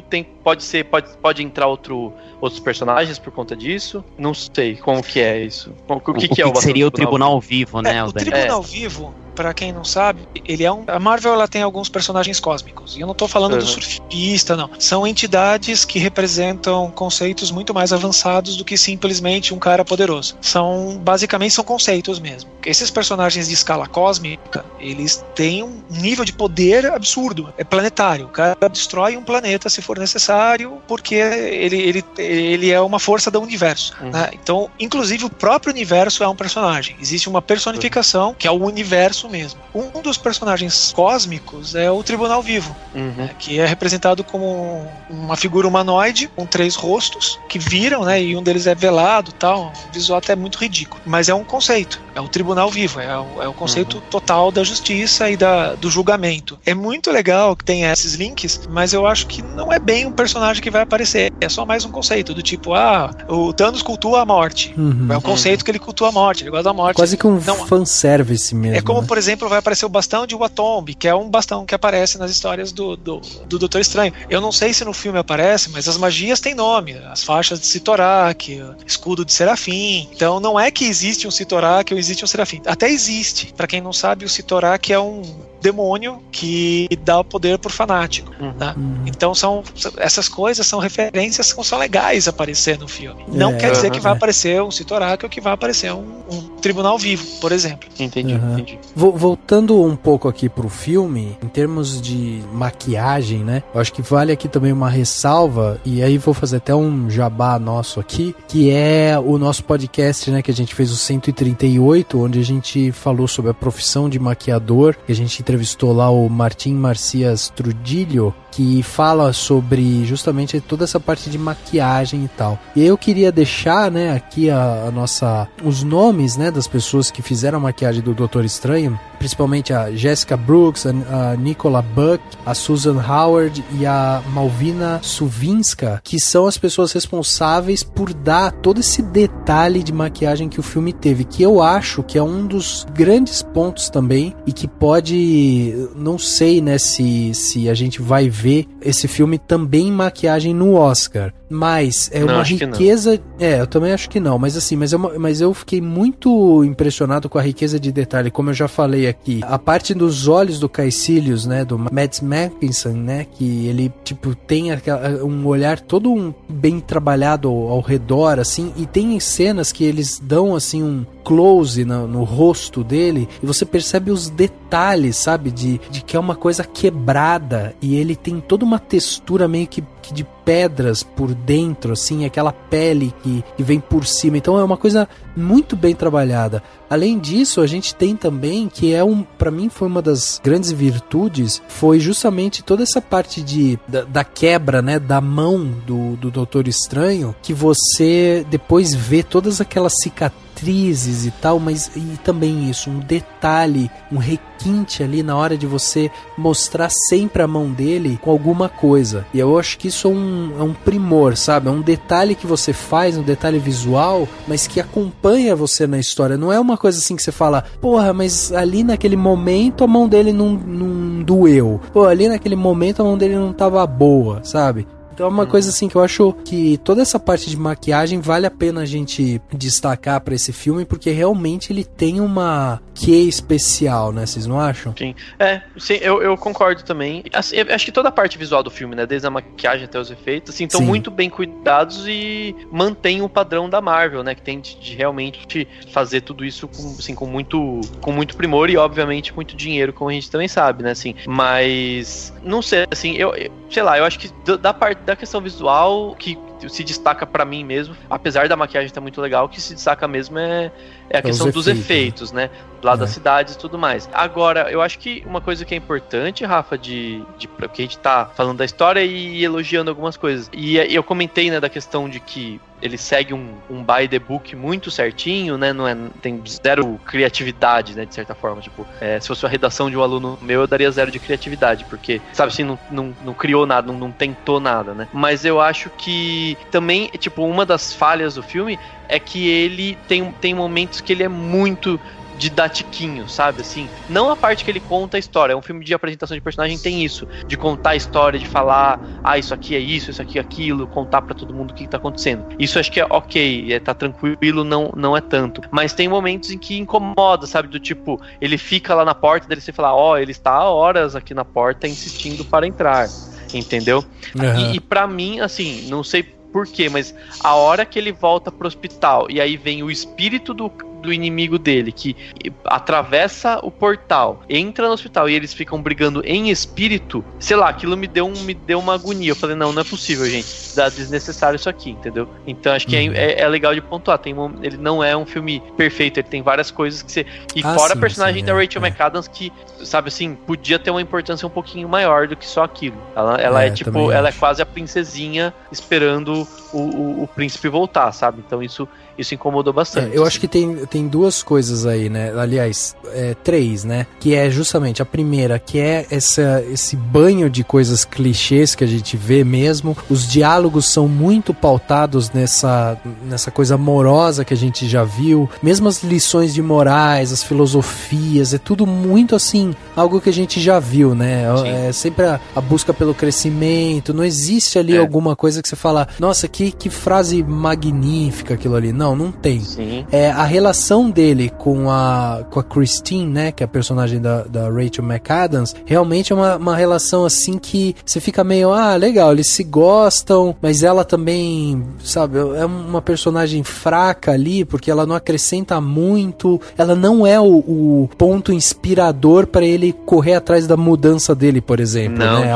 Ela dá uma liçãozinha de moral, mas você percebe que ele tá indo porque ele quer tentar curar a mão dele e pronto, acabou. Não foi porque ela falou, tanto que ele tá cagando pra ela, manda lá uns e-mails pra ela e tal, e ela fala que não responde, pronto, acabou aquilo ali. Então, não é um casal que você... é a essência do personagem, né? É a essência do personagem. Exato. Mas assim, a personagem dela em si, ela não acrescenta, sabe? Se tivesse no lugar dela um assistente médico que fosse muito amigo dele, faria o papel igual, entendeu? A parte amorosa não cativa, sabe? Eu acho que é mais um fanservice, né? Acho que os quadrinhos, se não me engano, o personagem é enfermeira noturna, é isso mesmo, Rogério? Enfermeira noturna que já apareceu em 3 séries da Netflix. E então, ela podia ter sido substituída até talvez pelo personagem da Rosário Dawson. Então, mas aí ia juntar, né? Duas coisas que não tem nada a ver, né? Sim. Tipo, vai trazer o negócio da Netflix aí. É mais uma questão de, assim, dentro do filme, a personagem dela é pouco importante. Poderia, por exemplo, não ser a Rachel McAdams, que é uma atriz famosa pra caramba, importante, que faz grandes filmes, que, sabe, assim, tipo, economizava um salário, um cachê alto, entendeu? Mas a Rachel McAdams, ela tem um histórico engraçado, né? Porque tem momentos que parece que ela vai decolar e em seguida ela entra pro ostracismo, né? Tipo, é incrível. Ela tem momentos que você fala, porra, tá fazendo sequência de filme, não sei o quê. Aí tem horas que você fala, não, ela vai ser a atriz principal. Aí daqui a pouco ela vira, assim, uma coadjuvante do filme da Marvel. Aí depois ela é a atriz principal de um romance qualquer aí, entendeu? Então ela fica nessas, ela tem essas ondas, assim. Mas o terceiro ponto que eu ia falar disso que o Dani levantou é justamente o Caecilius, né? O vilão. Eu achei o vilão legal, só que Entendi por que ele tem aquela maquiagem pra não cair os cílios. Ai. Ele fez essa piada. Alguém bate nele. Tá bom, não. Vamos continuar. Pelo amor de Deus. É que eu precisava fazer isso. Quando eu me dei conta do nome dele, eu falei, não, eu preciso fazer uma piada. Então, mas ele é um cara que é um personagem forte, tá sendo feito por um ator legal e tal, só que assim, ele na história, eu sempre me incomodo quando você tem um vilão que ele ameaça tipo um ancião, né? No caso da Tilda Swinton. Então ele ameaça ela, e aí quando vem um novato, ele consegue apanhar pra esse novato, entendeu? O que eu senti falta um pouco no Caecilius era justamente dele se demonstrar mais poderoso, assim. Porque teve momentos que eu falei, esse é o cara que vai enfrentar né? Aí tem aquela coisa, se seguir essa lógica, o cara ameaça o ancião ensinou o Doutor Estranho, ele aparece, o Doutor Estranho vai lá, ele mata o Doutor Estranho e acabou o filme, né? Não, lógico, mas eu tô dizendo assim, é pra evoluir o personagem, sabe? Porque quando ele ameaça o ancião e ele luta com o ancião quase que de igual pra igual, você fala assim, o Doutor Estranho pra lutar contra esse cara precisa estar no mesmo nível do ancião. Só que o filme, quando o filme termina, você ainda não tem essa dimensão, você não sabe se o Doutor Estranho chegou no mesmo nível que o ancião, entendeu? O ancião parece quase que uma figura mística ali que ainda está acima do Doutor Estranho. Só que no filme, só até pra narrar até pro Rogério que não viu, o Doutor Estranho, ele não vence na magia o Caecilius. Acontece o seguinte, como ele tá com o olho de Agamotto e ele tem essa característica dele conseguir controlar o tempo, o que acontece? Ele não bate, ele não vence o Caecilius. Ele vai onde tá o Dormammu, aí ele cria aquele looping do tipo, ó, a gente vai ficar aqui se repetindo, você vai me matar infinitas vezes, a não ser que você tire o Caecilius da Terra e você vai embora, senão você, Dormammu, vai ficar preso comigo aqui na eternidade nesses 20 segundos. Então, isso que eu achei, ele, talvez o Doutor Estranho realmente, ele não chegou a se igualar à anciã, ele ainda tá aprimorando, tanto é que no final do filme, ele não vira um Mago Supremo. Acredito até que o Wong, que é um personagem aí de apoio, vá se tornar o Mago Supremo aí pra uma continuação, né? Uhum. Só que, Henrique, se você parar pra pensar naquela primeira luta que ele tem junto com o Caecilius, quando ele pega a capa, né? Toda aquela sequência ali, tipo, pra mim, naquele momento, eu ficava falando, tá, o Caecilius, ele tá mandando lá os capangas dele pra atacar e não sei o que, mas sabe quando parece que falta, assim? Tipo, pô, Caecilius, você tava lutando lá com o anciã e tal, entendeu? Tipo, o Doutor Estranho eu aprendi, sabe? Você podia ter dado uma surra nele, entendeu? E às vezes mas não que precisasse matar ele, não é isso. Mas, por exemplo, você sentir que ele tem esse poder e que o Doutor Estranho realmente se sente compelido a tentar derrotar ele ou tentar evoluir como mestre ali e tal, porque o cara tá sempre um nível acima. E não é isso que você sente exatamente desse vilão, entendeu? Parece que é um vilão que tem ali o plano diabólico dele e ele quer executar, e aí na hora que ele vai enfrentar o herói, ele desce de nível porque não quer mostrar todo o nível dele, entendeu? O grande vilão, na verdade, um dos grandes vilões do personagem é o próprio Barão Mordo, que a alcunha Barão não é usada no personagem, né, do Mordo, e é aquela coisa, é o surgimento do herói, o herói supremo no fim do filme, e o Mordo, tipo, cai pro Darkseid no final do filme, né, ele se decepciona com a anciã, ele descobre que a anciã, ela era imortal porque ela pegava um pouco do poder daquela dimensão zero, né, dimensão negra, e daí ele decide, como é na segunda cena pós-crédito, né, matar aquelas pessoas que têm um pouco de magia, porque ele fala que tem muitos magos no mundo, né. Então, no começo eu achei que o personagem do Mads Mikkelsen ia ser o Barão Mordo, depois que eu vi que era o do Elijah Ford, que era o cara. Eu também, quando divulgaram, né, que ele ia participar do filme, eu falei, pô, vai ser o Barão Mordo, olha que legal. Aí divulgaram, eu falei, tô meio confuso.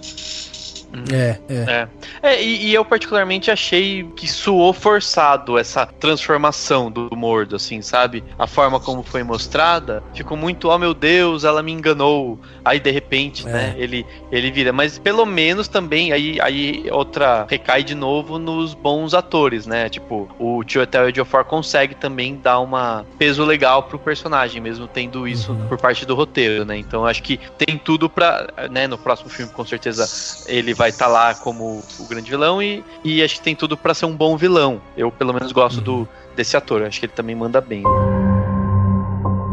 Doctor Strange, you think you know how the world works? What if I told you the reality you know is one of many? This doesn't make any sense. Not everything does. Not everything has to. Bom, a gente pode dar nossas notas aqui, né? E eu não posso, não. Você não pode. Essa vai ser um podcast em que a gente vai ter 3 notas, sendo que tem 4 convidados, mas pelo menos o Rogério vai ter em primeira mão aqui o que a gente realmente achou do filme, né? Um exemplo do que a gente achou do filme, baseado aí nessas notas que a gente dá de 0 a 5. Então eu vou começar aqui com o Henrique, que é o cara que saiu do cinema, pirando lá, mandando mensagem pra todo mundo, dizendo que era o filme do século, melhor que Poderoso Chefão, que clássico que... Olha que saiu maluco lá. E aí, Henrique, quanto que você vai dar de 0 a 5 pra Doutor Estranho? Cara, eu vou dar 4,5, viu? 4,5, olha aí. Eu vou falar por que eu tirei meio. Tá. Tudo que a gente falou aqui são os motivos da nota, da parte boa, né? Da parte alta da nota. O que eu tô tirando meio é um pouco pela falta de novidade, né? Ficou muito restrito à fórmula. E também algumas cenas cômicas entre o Stephen Strange e o Wong, que achei meio forçado. É aquela coisa... Eu tenho aquele trauma do Transformers, que era cena de ação piada, então eu acho que podia ter um pouco menos de piadinha, assim, de gags, né? De brincadeirinha. Entendi, Mas de resto, assim, eu gostei muito, cara. Eu lembrei muito da minha sensação assistindo Homem de Ferro 1, que pra mim ainda é o melhor filme, como o filme da Marvel, assim, por ser um filme de origem de personagem, ser bem explorado, um elenco muito bom. Esses tempos eu acabei de fazer a maratona de Sherlock, então eu tô com o Berbat, assim, tipo, top 5 atores. Na assim. Cabeça. Você virou praticamente um Cumberbatch lá, o Cumberbatch. Basicamente, a Beach. Cara, eu gostei bastante, cara, dos efeitos, do que eu tinha dito também sobre ser um novo mundo, né, a ser explorado, esse mundo que é apresentado não só pra quem curte quadrinho, mas pra todo mundo, pro cara que foi no shopping e quis assistir qualquer filme, o que foi entregue, assim, foi uma coisa muito interessante pro espectador mediano também. Então, pra mim, com certeza, pode pôr aí Homem de Ferro 1, Vingadores, Guardiões da Galáxia, o Capitão América Soldado Invernal, que eu gosto bastante, e eu coloco Doutor Estranho também, nos top dos filmes da Marvel, assim, foi bem surpreendente. Com certeza eu gostei mais do que Capitão América Guerra Civil, o filme, né? Pô, que legal. E aí, Dani, e você? Quanto que você vai dar pro Doutor Estranho, com esse seu olhar cinematográfico? Você saiu de lá falando, nossa, o Henrique exagerou, tá filme ruim. Cara, não, assim, o pior é que, assim, é um filme bom, entendeu? E, tipo, o resumo da história é um filme bom. É um filme eficiente no que ele se propõe, é um filme quadradinho com tudo que precisa, é um filme com os atores certos nos papéis certos, tem efeitos especiais muito bons, tudo muito bom, mas tem algumas coisinhas que ficam meio, assim, que poderiam ser melhores. Assim, pra mim não é nada tão marcante. Como filme, de uma forma geral, é um filme que funciona e ponto. Ele é bom e ponto. E filme desse tipo, que funciona ponto, é bom e ponto, é nota 3. Nota 3. Tipo, 1 é ruim, 2 é regular, 3 é bom. É bom, pronto. Muito bem, olha aí. O Dani entrou numa vibe um pouco pessimista, tô sentindo, viu, Henrique? O Dani, ele tá guardando as 5 claquetes pro Animais Fantásticos, porque ele é... Tudo que for Harry Potter e Pokémon, o Daniel é fanático. Vou dar 5. Aliás, eu queria dizer que o mundo já tem tecnologia pra fazer um filme do Pokémon. Vou lançar pro universo essa ideia, né? Vamos ver.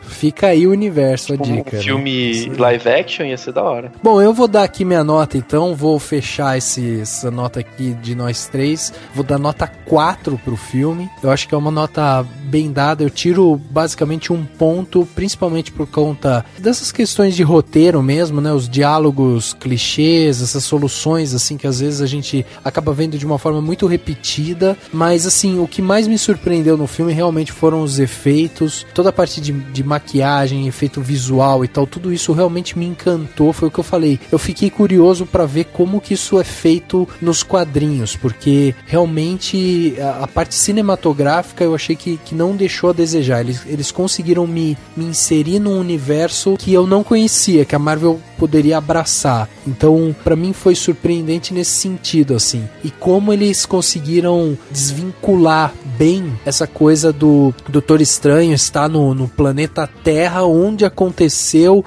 todos os eventos com os Vingadores e como isso realmente não vai influenciar a história dele. Então eu acho que toda essa justificativa foi bem dada. Eu acho que eles conseguiram, de uma maneira bem arrumadinha ali, contar essa história. Porém, eles esbarraram realmente nesse clichê que são esses diálogos. Tudo muito apresentado de uma forma já conhecida, diálogos pouco inspirados, assim. Todas essas questões que a gente falou, que tudo acontece de uma forma muito repentina, né? Quer dizer, você não tem uma construção ali, acaba sendo, às vezes, incomoda um pouco. E eu vou dar 2 exemplos aqui. O primeiro que eu acho é quando o Doutor Estranho realmente encontra a anciã, e a anciã mostra que existe um outro universo. Eu achei que ele ia ser um pouco mais relutante a entender aquilo ali, sabe? Porque ele era tido como o cara cínico, o cara técnico, o cara, sabe, voltado para as práticas da medicina ali e tal. Então eu achei que ele seria um pouco mais relutante.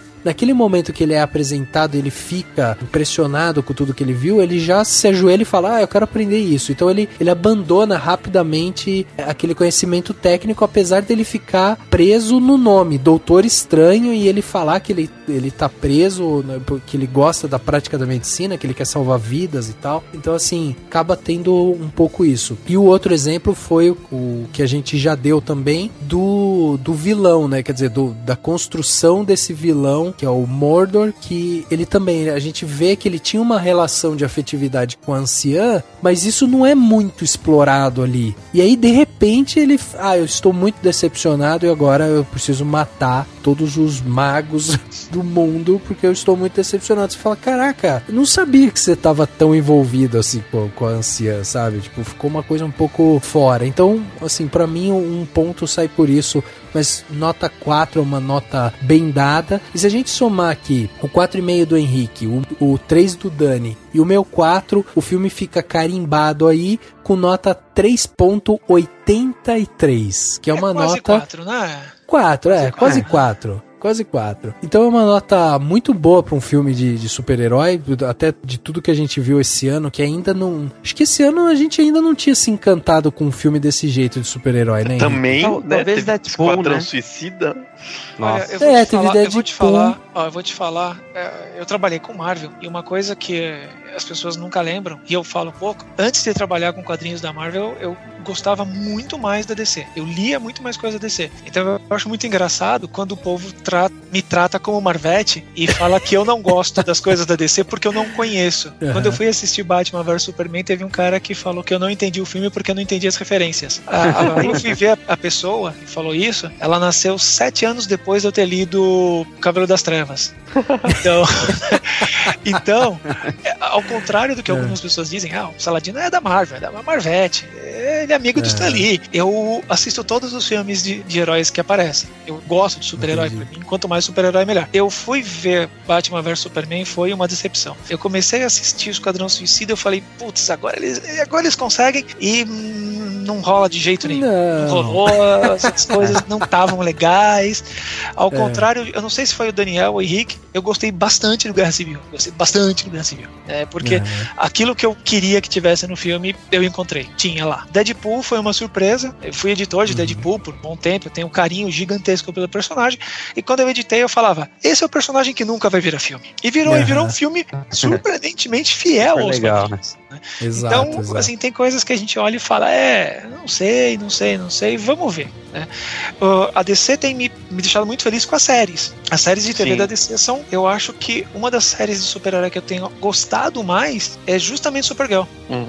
Assisti hoje até. A mais recente eu não vi, mas e é curioso, porque os filmes não me empolgaram, mas as séries estão muito melhores. Sim. Mas né?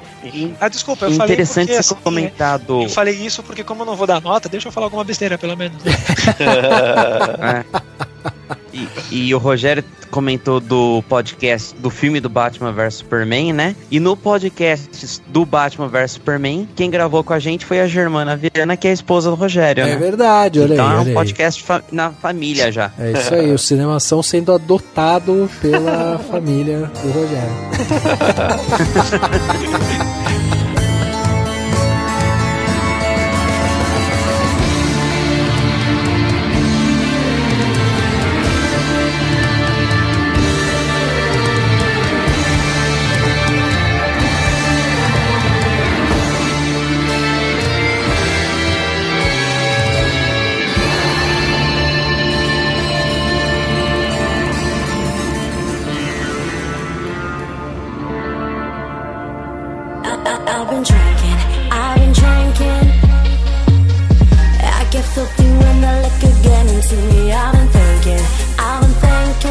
chegando ao final de mais um podcast, agora o podcast Cinemação 205. Nós falamos aqui sobre Doutor Estranho, esse filme que encantou aí nossos corações, né? Foi um filme que deixou aí um ar de felicidade, todos saímos satisfeitos do cinema, e o Rogério ainda vai sair satisfeito do cinema depois que assistiu o filme, né? Mas a gente tem que deixar aqui nosso agradecimento pro Rogério por ele ter vindo aqui conversar com a gente, trazer todo esse conhecimento dos quadrinhos, né? Que é muito importante, porque aqui a gente tem, eu e o Dani, a gente não lê quadrinho como o Henrique lê. E aí é legal quando a gente tem uma pessoa que também está envolvida com o mundo dos quadrinhos, porque a gente consegue equilibrar aqui, né, a balança e entender um pouco mais, porque tem coisa lá que a gente não ia nem se ligar. Eu, sinceramente, vou ser sincero aqui com vocês, eu, pra mim, nem sabia que existia esse Mordor, entendeu? Eu fui só porque vocês falaram, já pesquisei aqui, já vi a cara dele nos quadrinhos, falei, caraca, ele é um vilão mesmo, olha lá e tal. Então, só através desses papos para conhecer. Então, eu queria agradecer aqui a sua presença, Rogério, e pedir para você passar aí, né? O que tem de novo, o que o Rogério tá trabalhando, o que o público pode ficar esperando aí, que você tá envolvido, suas redes sociais também para quem quiser falar com você. Faz aquele seu jabá esperto. Deixa eu fazer um jabazinho esperto. Como eu falei no começo do programa, eu agora tô trabalhando com a Jambô Editora. E também com a parte de quadrinhos, RPG e quadrinhos. E a gente tá programando um monte de lançamento. No final do ano agora tem a Comic Con Experience, nos dias 1, 2, 3 e 4 de dezembro. E a gente tava preparando umas coisinhas, os lançamentos. E nós teremos 13 lançamentos na Comic Con Experience. Entre livro, RPG, quadrinhos, livro-jogo. Então, eu peço para quem se interessar, dar uma olhada no site da Jambô, que é o www.jamboeditora.com.br. Nós fizemos uma postagem com todos os lançamentos de lá. E também no meu Facebook. Tem o meu Facebook, Rogério Saladino, só tem eu, vocês vão lá e dão uma olhada, eu também sempre divulgo. Mas eu já posso adiantar umas coisinhas. A gente vai lançar o segundo volume de Hat Queens, que é um quadrinho da Image. A gente lançou o primeiro volume esse ano, lançar o segundo volume agora. É um quadrinho de fantasia medieval, 4 garotas como personagens principais, que é um material divertidíssimo, muito legal. A gente vai lançando encadernado as 5 segundas histórias, né? Ele lançou as 5 primeiras, agora tem das 6 ao 10. A gente vai lançar 40 caixões, que é uma novidade.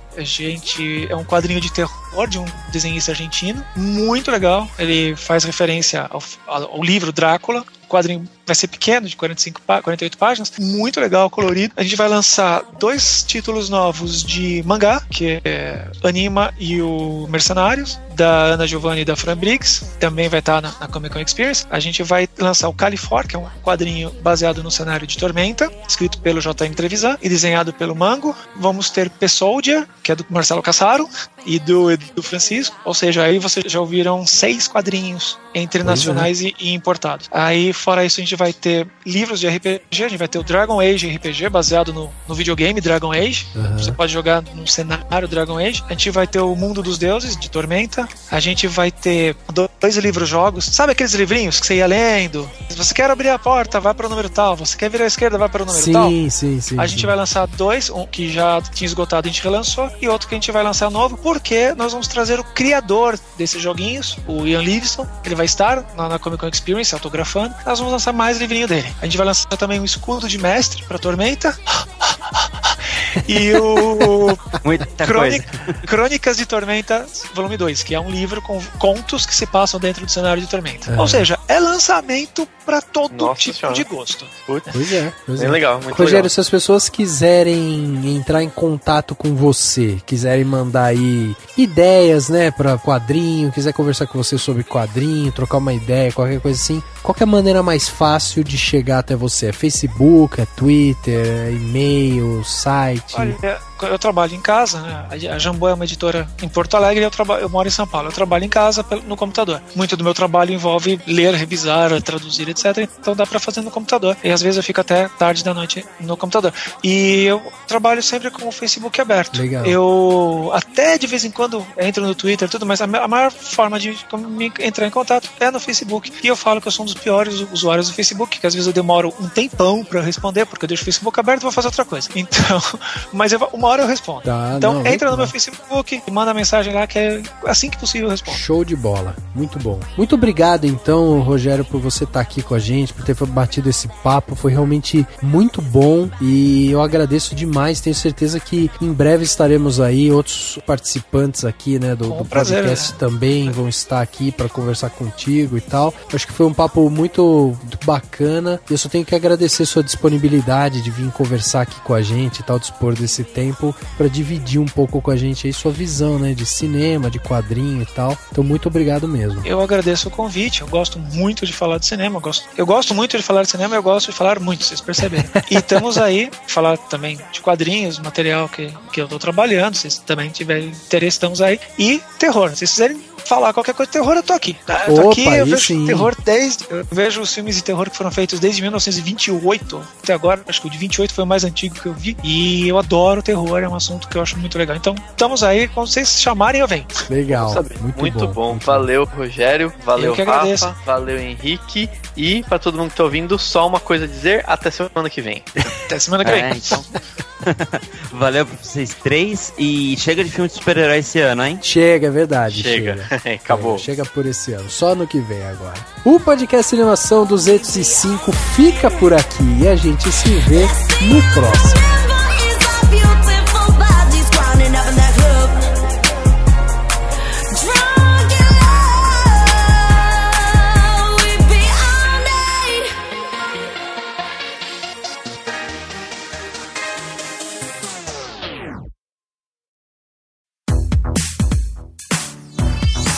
Esse podcast foi editado pela Isso Aí Design. Tudo isso é forma com função. É design estratégico. É isso aí.